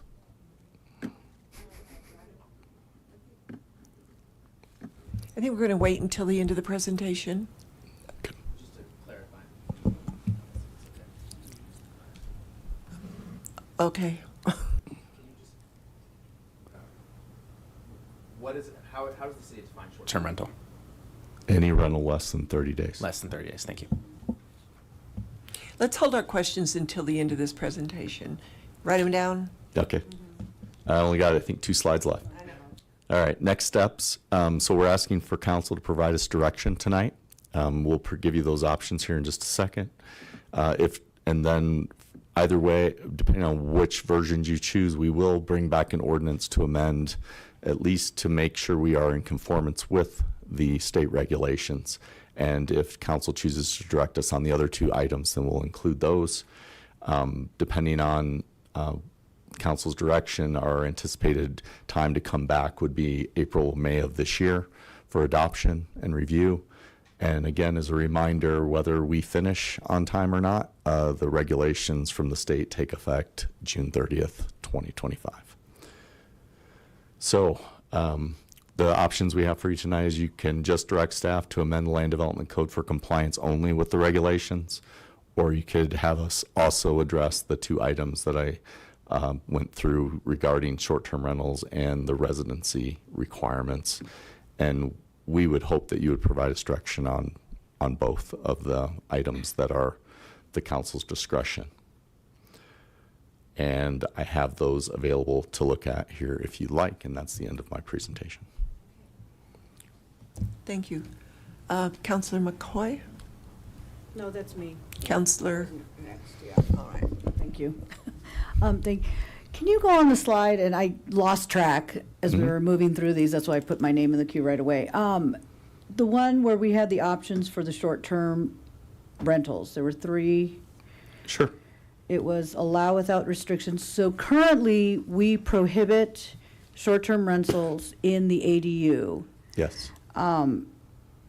So, and then I see in our land code, it's section, what is it? It's in the accessory dwelling. Yes. Section can D, speak to the limit on sale, tenancy, and occupancy. So item 3, or DI, accessory dwelling units may be leased or rented for tenancies of less than 30 days as short-term rentals, only when the property owner is present. So does that mean that the property owner is residing in the main house and using the short-term rental? Like, I just wanted to know if this is contradicting language. So without going too long, because it's getting late and I know you've got other items here, the short answer is that on the fly, we amended the ordinance for short-term rental here at the meeting. And when we did, originally we allowed them in there. And so we didn't have time to identify and find any conflicts. That section was left in code and has caused a number of people consternation because it's still in there saying it's allowed, but the short-term rental restrictions were adopted after that section of code and trump the allowance in there. So currently, no ADUs can be used for short-term rentals. Okay. So, but ADUs can be used in the main house? Am I understanding that correctly, or not at all? And I think you mean short-term rental. Short-term rentals, sorry, short-term rentals. It is getting late. So short-term rentals can be used for the main house. So And, yeah, help me out here.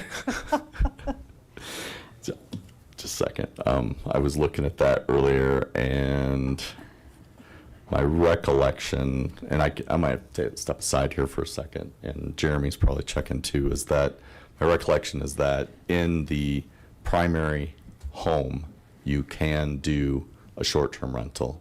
You just cannot use the accessory dwelling unit. Okay, it almost seems like you it have should be to, I reversed. believe it also says you have to reside, that has to be your primary residence.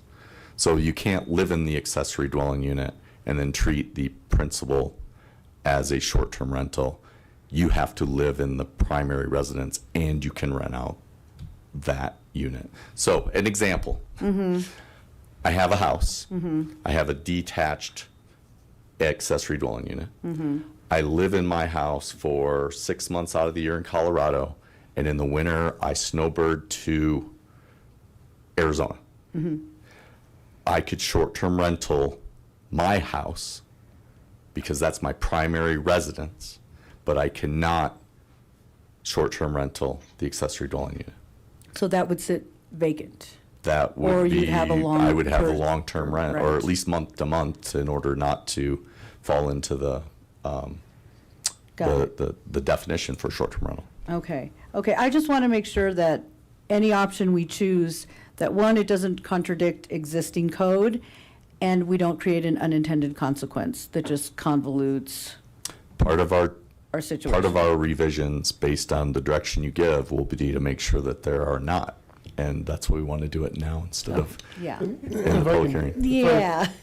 If I can jump in to make it a little bit more complicated, especially when you're looking at this section, I think how that relates to the strategy that you want to use for housing is something that council would need to keep in mind, because if you're looking at growing housing stock, you would want to look at more long-term rentals versus short-term rentals, because in the ADU world, from a housing perspective, and you're looking at affordable rental opportunities, you're going to want more of a long-term rental to help on the housing side as we look at affordable and attainable housing, because short-term rentals don't necessarily solve that gap from a housing component.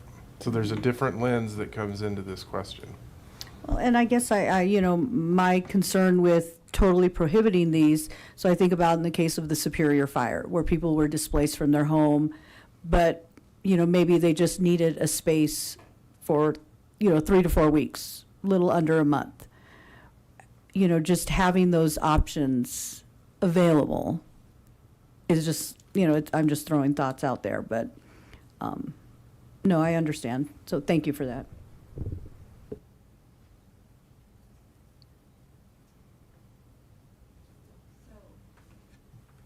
Were you next, Councilman McCoy? I thought so. Whoops. Thank you, Mayor Peck. Don, just to give you some direction from my perspective, I do think, there's some merit to your option number one, residency requirement for when they're applying. I think that was the spirit of the law, and it allows people to also have a decision where, 5 years from now, they can buy a different house and still hang on to both the ADU and their previous residence and rent that. And I think that is what the spirit of it is about. So just so you have some direction from my perspective. And I think others were just as confused at first there about, and if you can go back to the slide where it's that middle option there, allowing short-term rentals in ADUs only if owner resides in the primary unit, is what you just described to Mayor Pro Tem Hidalgo Ferrin. And that, am I correct in that? So my example is the way it currently is, of that it's not allowed in the accessory dwelling unit. Oh, okay. You could. The snowbird example Yes. was what you were saying. Yes, but you could allow it if you wanted to in the accessory dwelling units. But then, as Harold was talking about, does that go counter to the housing policy that maybe this council has? Okay. Of taking off a unit that could be a longer term rental option at a cheaper price for a month to month than something that's rented 3 or 4 days throughout a month that may generate more money for the homeowner. Okay, so now that's as clear as mud. Sorry. So that would not be option 2 on this screen here, or so currently, our current regulations, you cannot. I'm gonna cough again. Sorry.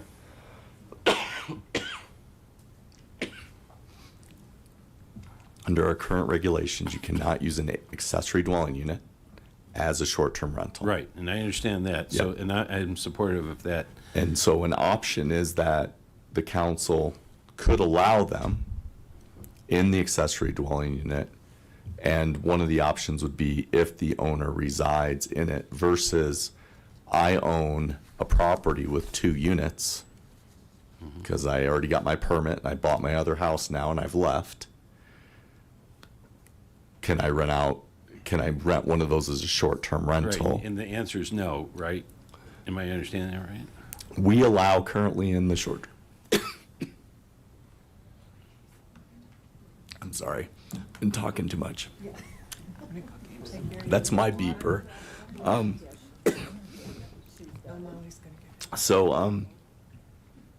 We currently allow people who live in the city of Longmont, residents, to own another property in Longmont and to request that that other property be a short-term rental. So they are allowed to have other properties, thank you, that are short-term rentals. So I don't have to have a short-term rental on a property that I live at. I could have it somewhere else in Longmont, but I must live in Longmont is the current regulation. Yes. Okay. So giving you my opinion in regards to the first part does not necessarily address this issue here. Did you need both? So Yes. I'm just trying to make sure I'm understanding you correctly. So I think the middle option is probably the best option for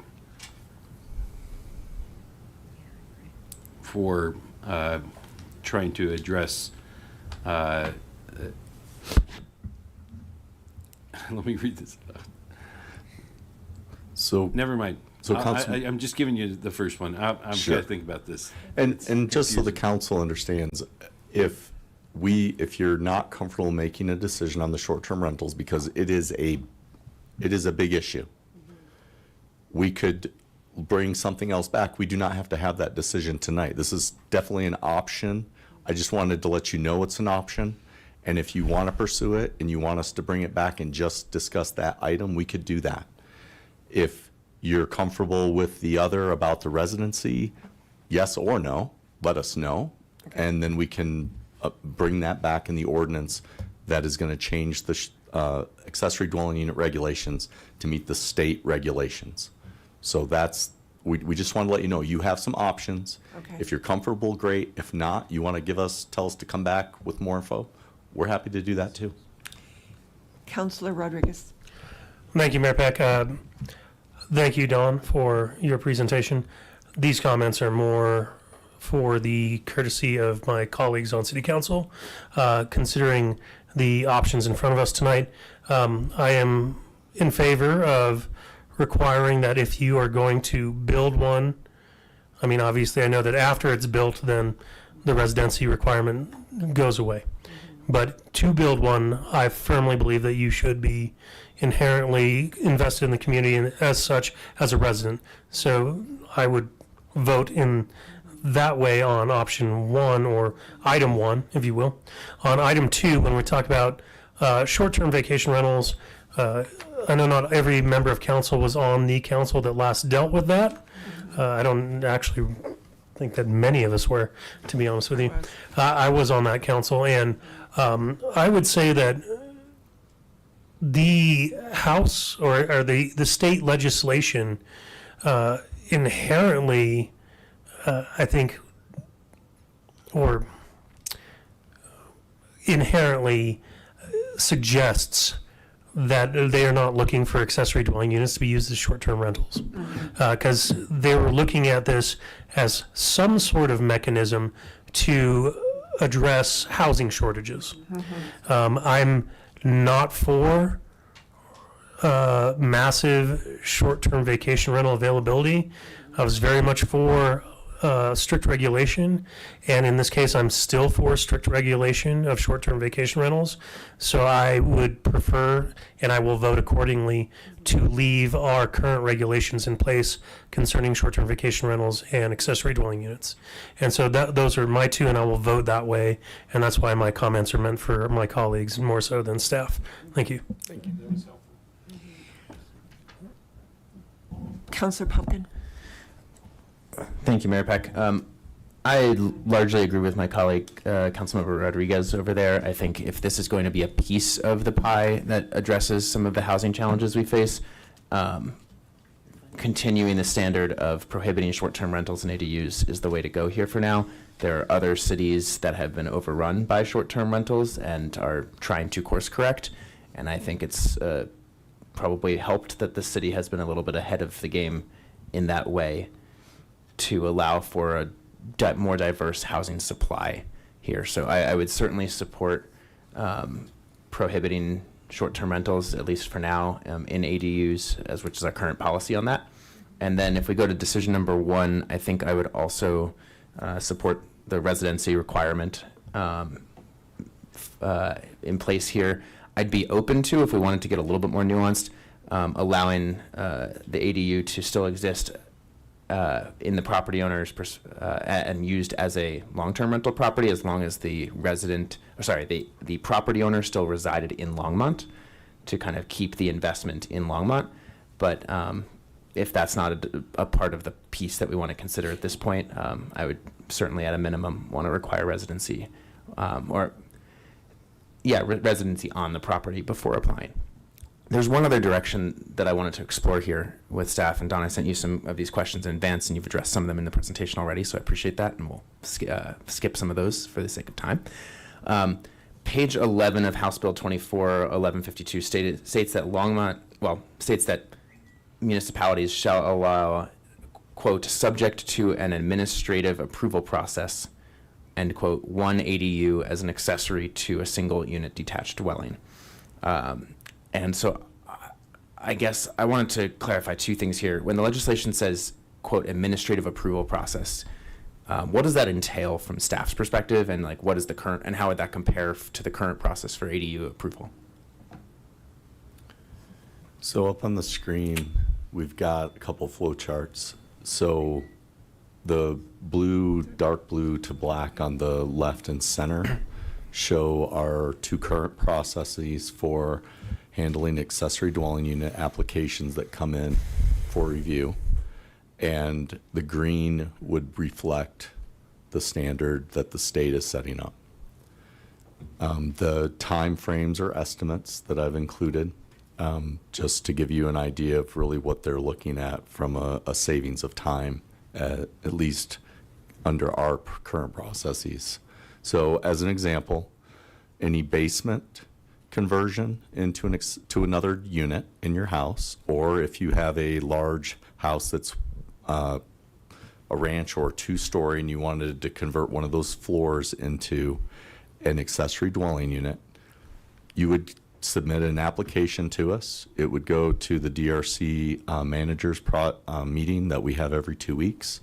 We confirm that you meet the standards that are in the code currently, and if you meet those standards, we approve it, and then you're eligible to go to building permit. If you do a minor addition to your house that is under 25% of the current square footage of the house, you can also do that same process. So that would be an example of our current administrative process. If you are building a brand new structure, either attached to your home that is greater than 25% of the current square footage of the house. So I have a 1,000 square foot house. I want to add 500 square feet. You've got to go through the center process. I want to build a separate detached unit in my big backyard because I got a nice big lot and I want a separate unit back there that I can rent out. Then you would go through this center portion. You would come in and meet with us at a pre-application meeting where we would have staff from all the various departments. We would answer your questions, talk to you about the process, explain to you what we need you to submit, talk about the fees, and then you would make an application. Once you've got that information from your architect or engineer, the DRC would review it. Assuming everything meets code, then we would go ahead and we would issue you an approval letter and you would apply for your building permit. The building permit could happen at the same time as the review, but mostly people wait until they know for sure that there's no changes before they submit.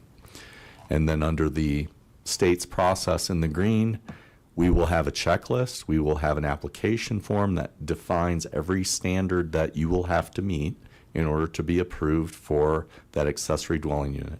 You will turn it into building inspection. They will route it to the various reviewers, which will include planning staff, public works, power, drainage, to make sure that we're not causing or doing anything to harm anyone and that it meets our standards. We would sign off on that. If it does, they would be issued their building permit. That would be the differences. So then is, actually, before I clarify the state's process, is there any kind of like site plan review that happens under this DRC approval process currently? Yes, that's through the DRC. Okay. So you submit a site plan with your application that shows the location of any addition or the new structure that you want to build. We check it for setbacks. We check it for drainage. You show us where your utilities are going. We confirm there's no conflicts. Sure. Yeah. But that would be separate from the building review process. So in the state, in this green process here, is there a site plan review that kind of gets baked into that now through a checklist format? Yes. Yes. So we will have specific standards that will be stated on that application. So as long as the design professional is using that checklist and providing the right types of drawings with the appropriate information on them that it's told that you need to have on it, it's a yes or no review. Do they provide adequate drainage? Yes. Do they meet setbacks? Yes. Do you, that's how that would work. It'll be somewhat similar to, though not identical to, like, I had to submit a form for a chicken coop. And like that was a checklist that it had to be 6 feet from adjacent fences and from the main structure. obviously this is probably built to a different standard than my chicken coop was. Yes. That we had excellent insulation put in. And they appreciate it right now. But so this process here is going to bake in kind of just check the box, like make sure it checks the boxes for all of the requirements that it has to meet. Yes. Site plan gets put into that process. And is this what every locality now has to follow, or is this what Longmont is following as a result of the state? So if they agree with our interpretation of the legislation, their process should look just like this, yes. In green. Yes, That's in what it's green. going to shift to. So Yes. ultimately, through this process as well, is a benefit is it is streamlining the review process. Yes. And some of the things that maybe you would have done in the DRC discussion get kind of baked into this permit approval. Yeah, the other thing that I would point out without hopefully adding too much time to your discussion is that, and I've stated this before, is that the councils past have always felt that educating and letting the neighborhoods and the adjacent property owners know what's going on a parcel next to them was very important. In other words, getting out information and have people have the ability to understand what's happening in their neighborhood. And so the decision to make the middle flow chart was specific and was aimed at making sure that people knew what was happening in their neighborhood and giving them the ability to understand it. There was no ability for them to appeal any decision that was made. And unfortunately, some of you may have gotten calls previously in the past of, hey, I got a notice and I don't want this, but it's allowed. Mm-hmm. But we were letting them know, and that was the direction we were given from council, was we want folks to know they needed to post a sign that they're doing a development application through our process. We had to do mailings to the adjacent property owners, and then we took feedback from the neighbors, and we would see if anything that they might have mentioned was a code requirement that we were not aware of or missed, to make sure that we were following all the rules. Is that process of like neighborhood engagement or communication baked into this? It is forbade under the regulations. There is no ability to do that now under the state regulations. There is no appeal process. You cannot require them to go before any elected or appointed board for any kind of review, period. They meet the standard or they do not. Is there an opportunity under state law here for, and if you don't know the answer to this question, this is not one of the ones I sent in advance, but if you need time, you'll have time to look at this. But for free-range chickens in Longmont, you actually need to get neighbor signatures from adjacent properties, I believe. Yeah, there's nothing. Is that something that would be forbidden Yes. under state law? Yes, it Any would. kind of just signature or just of awareness? I was informed on this. This basically becomes a use by right for any single family home. They have the right to come in and request that permit to be able to construct if they meet those regulations. Great. And the other significant change doesn't have anything to do with council. Also does not let homeowners associations prohibit ADUs. Yep.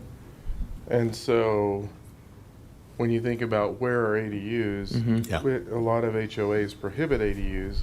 So that's why you see it in certain pockets. This, Yeah. that is the other piece to this that has nothing to do with council, but means no matter where you live, you have the right to do this. The Prospect has an HOA, if I recall correctly. They do, They allow it. but the PUD allowed it. The PUD But allowed as an it. example, Right. my subdivision has specific language that says I cannot have another dwelling unit on my property. The state law now says I have the ability to make that and build one if I wanted to, as long as I meet the regulations. Got it. So as a result of the state law, this is effectively enabling more ADUs to be built. Longmont's going to create a process and make a few decisions here, as my fellow council members have indicated, as to kind of what we want to prioritize in this and what we want to emphasize. My last question for you is, let's say I have a basement ADU, so an interior or basement one. Does this prohibit me from also having a non-attached ADU, or is this just establishing a floor minimum at least one? So Time's up. He can answer. Yeah, no response. It's fine. So there's a lot in there. So let's just kind of walk through this.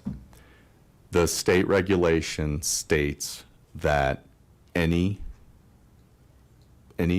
property that is a single family property is allowed at least one ADU. Our regulations currently restrict ADUs to only one per lot. If council wanted to allow multiple ADUs, there's nothing in the regulations that the state put forward that would preclude you from doing that. You could say Longmont's going to allow 2 ADUs on every single family lot. You would have that ability to do it. But if you currently have an ADU with your existing single family home, you do not get another one unless the council were to decide we're going to allow multiple.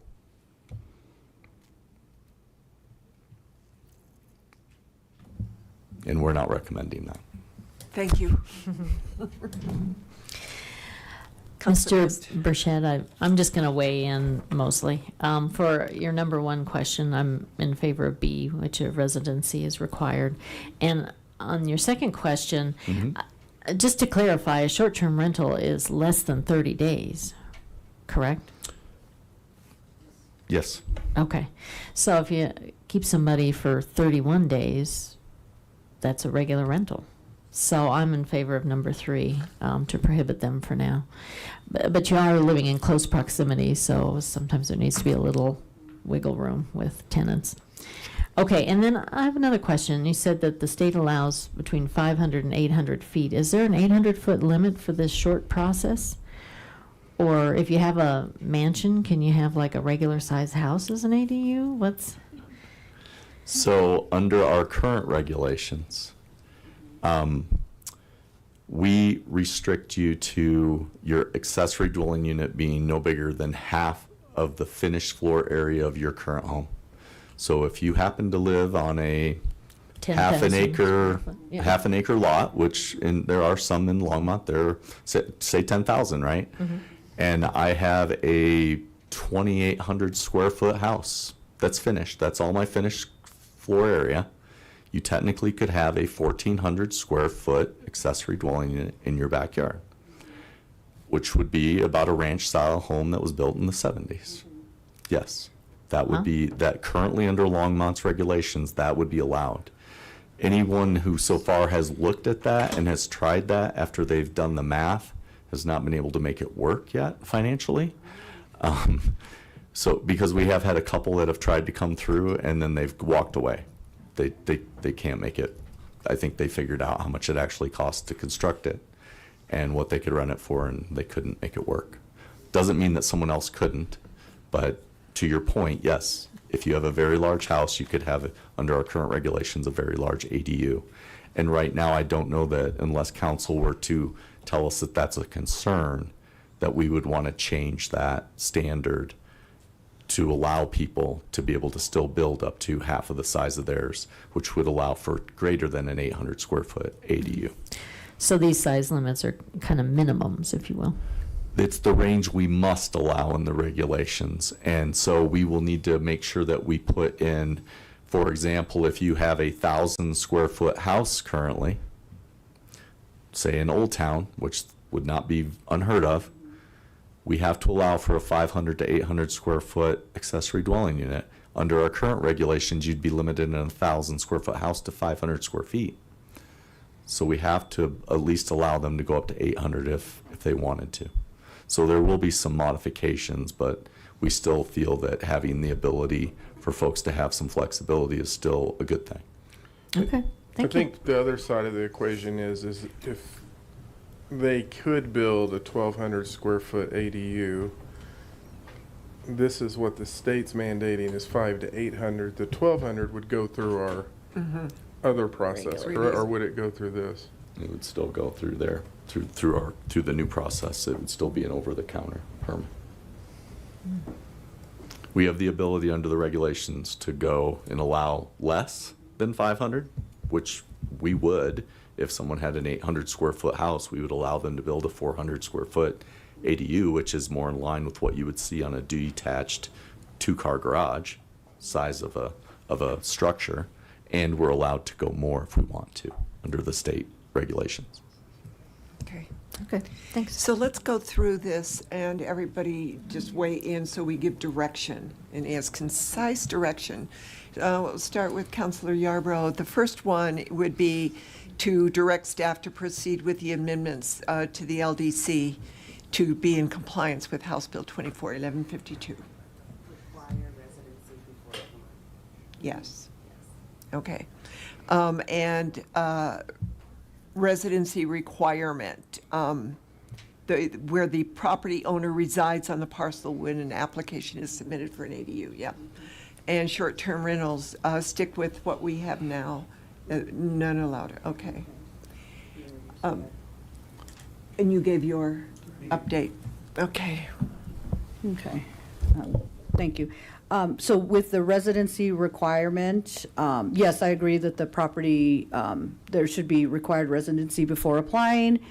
And the second one with the short-term rentals, yeah, we'll just stick with the current city standard for now. Okay. Councilor Christ. 1B, require residency before applying. And in the second question, 3. So number 2, but the third option, prohibit STRs and SDUs, the current city standard. Councilor McCoy. Thank you, Mayor Peck. And I want to thank Councilmember Rodriguez. It was that I was getting a little confused there, and I want to thank you because I agree with you on both counts there about option 1 and about the prohibiting short-term rentals on ADUs, our current standard. Councilor Popkin. Require residency and stick to the current city standard. I agree with all of them. I can be short too.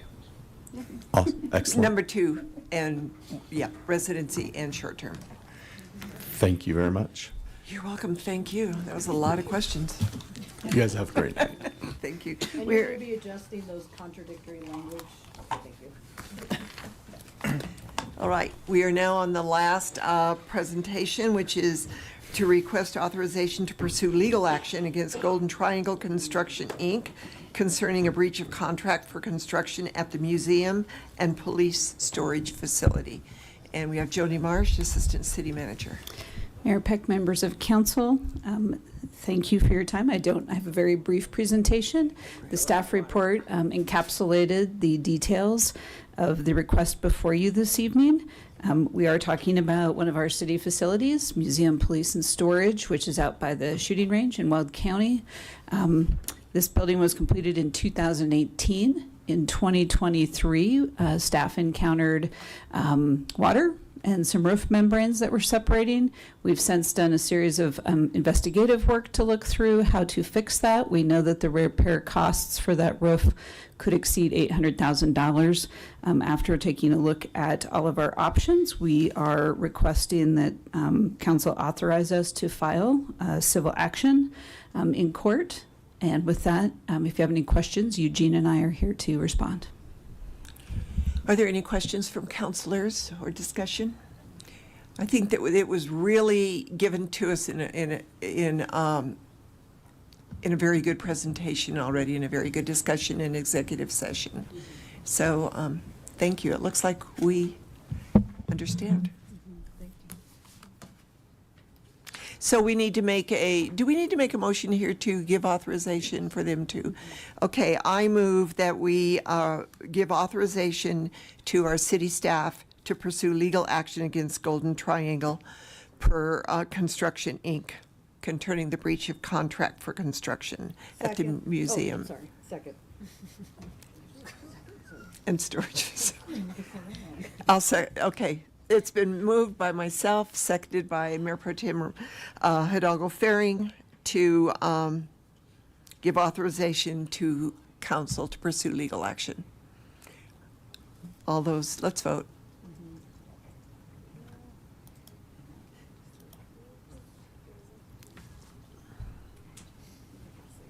And that passes unanimously. Thank you.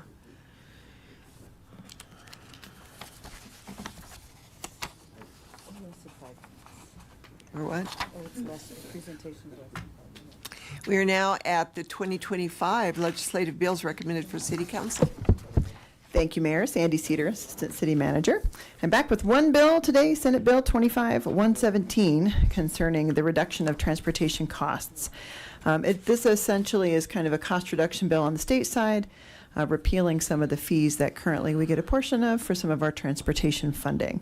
So the bill would reduce that funding for transportation projects across Colorado, would negatively affect air quality over time, effectively reversing many of the policy directives that the City Council has supported over the years. Since transportation is a priority for the City Council work plan, and the bill would negatively affect that progress, staff recommends Council oppose Senate Bill 25-117. I move that we oppose Senate Bill 25-117. Second. It's been moved by Councilor McCoy and seconded by myself that we oppose Senate Bill 25-117. Any discussion? Councilor Christ. So you all know I'm in favor of transportation solutions, but I read this a bit differently than most. For one, in economics, there's a lot of paradoxes, and recently in the news has been Jevons paradox, which is about technological advancements that lead to greater use. But also there's the Laffer curve, which cutting back on certain fees, and I'm just quoting what's in here, certain fees on fuel and fees on booked passenger rides. And so that kind of reduction in fees can often lead to bigger revenues. In other words, it might help us keep Ride Longmont more affordable. So I believe just the way this is written, that the people who are promoting it may have done more research on the cost effectiveness of the fees that they're getting versus the potential for expansion of rideshare and other transportation solutions. So just the specificity on certain fees. So I think it might be fairly benign, and so I would like to support it. And Councilmember Christ, you had asked who it is that's sponsoring this bill, and I wrote you back, but it was during the meeting. So thank you. This is actually Senator Bright from Platteville that proposed it. And as far as I could see, he's the only Senate sponsor at this time. Okay. Seeing no other questions in the queue, let's vote.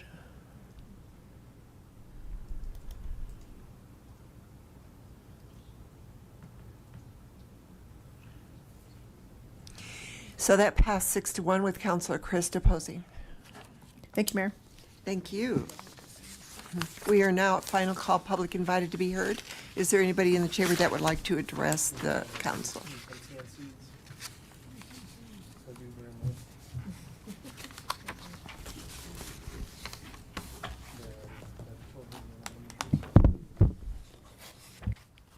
Gary Hodges, 2148 Stewart Street.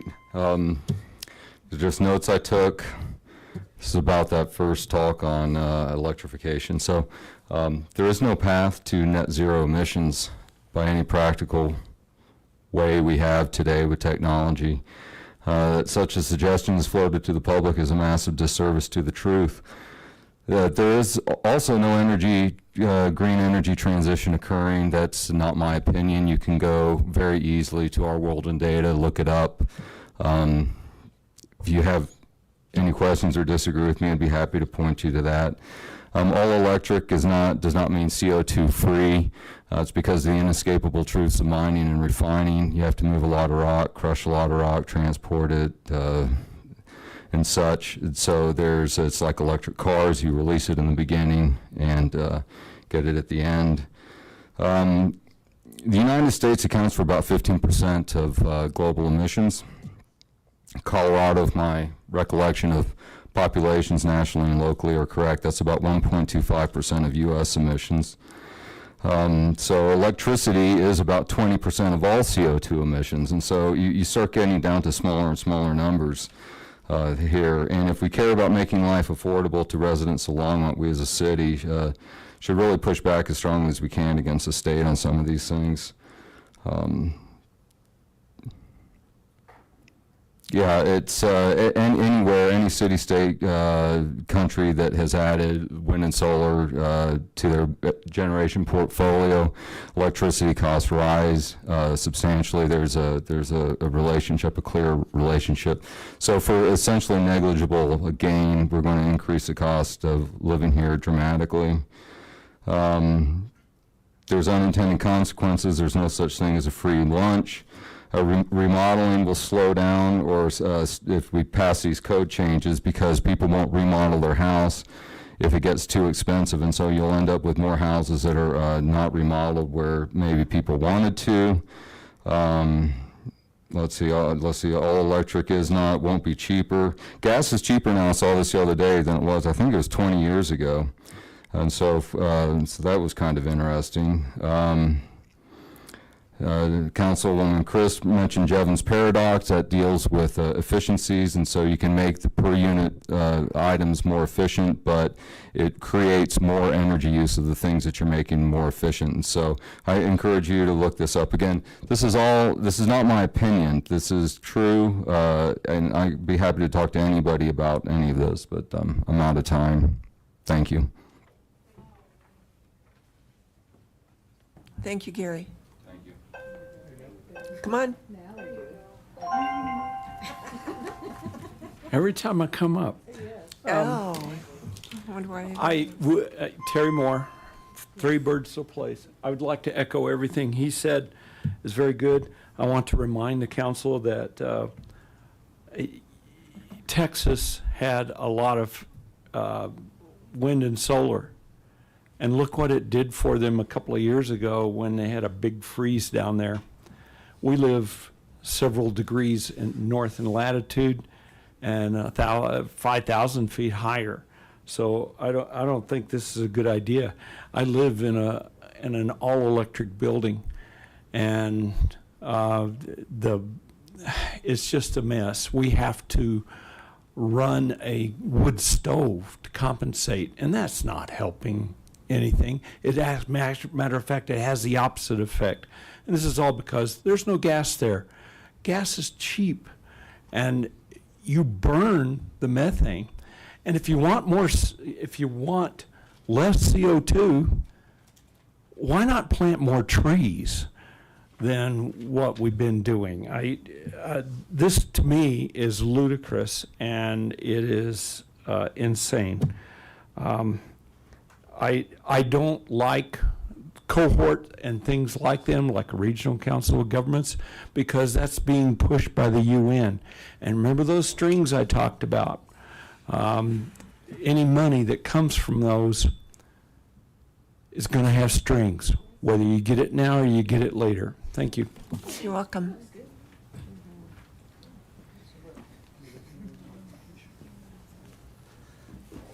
Good evening again.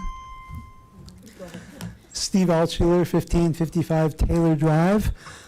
I would like to tell you of one of my superpowers. It's the ability to look at things differently than a lot of other people are able to look at. Doesn't mean I'm always right, but I do have a different perspective. I accidentally touched on it last week, and between the city manager and the lawyer here, maybe people can put their heads together and come to a solution. As I said last week, the first condo I owned was an apartment conversion. It had been apartments for, 15, 20 years, and it was a really large one. There were like 5 or 6, there were a whole bunch of like townhouses, but then also a 3-story apartment building that I was in, and they were all converted to condos. So if you have this law about the condos, I forget the exact term of it, where the builder's responsible for 10 years.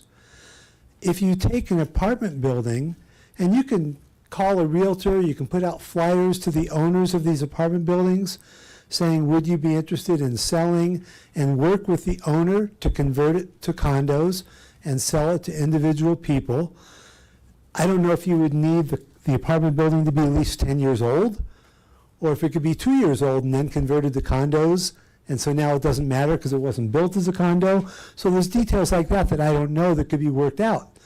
But I'm sure there's going to be some builders out there that would be more than happy to sell their apartment building. It doesn't have to be sold to the city, but the city can work with the builder, do the conversion. You've got, every unit has individual gas, individual electric, individual water, and start getting condos that are, my first condo was 600 square feet. So you can get something that's $150,000 to $200,000 nowadays that somebody can own, and they can start getting into the real estate market. So there's a lot of ways of massaging it, but I think it's worth looking into, having a conversation about, and see if it's something that would be doable to help with that medium range market that we were all talking about. Okay, so that said, I didn't know everything that was going on tonight, but I already mentioned the Trump executive order about no ban on gas appliances. So I've mentioned before, I think going all electric is basically ridiculous. Electric costs 4 times more than gas. So in the long run, the people that are living in these all-electric homes are going to be spending a lot more money. And you keep saying that people can't afford to live here, and you're increasing their cost. Yes, the builder will save a little bit by not putting in gas on the front side, but on the back side, the people living there will be spending more and more.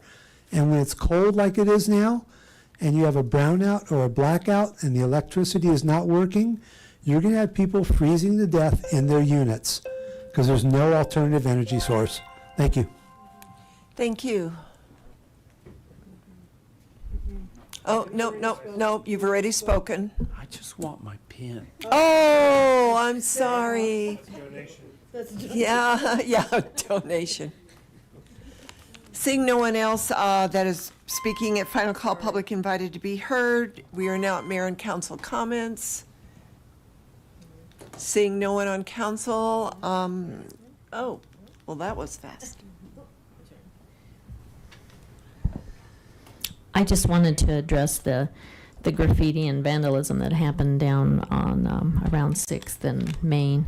And I just want to say that we need to all treat each other as neighbors. There's really no space for hate in our city, in the city of Longmont. And then also to the people that experience this, that there's a graffiti cleanup group through the city. So please get with the city to get some help with that. Thank you. Any other? City manager remarks. 2 things, Mayor, Council. One, Council asked if that was cleaned up, and to the best of our knowledge, they were out there pretty fast, within a day or so, cleaning that up. So I wanted to let you know on the timing on that. Also wanted to give you some good news. When we funded HousePad, we talked about we were going to continue to try to get additional funding for that. And the State Housing Board approved today an additional $770,000 to go to that project, which reduces the city contribution that we presented as part of the original numbers. So I just wanted to let you know that was something that we got for this project as well. Great, that's great news. City attorney. No comments, Mayor. Okay. Can I have a motion? Second. It's been moved by Councilor McCoy, seconded by Councilor Chris, that we adjourned. All those in favor say aye. Aye. We are adjourned. So why is it during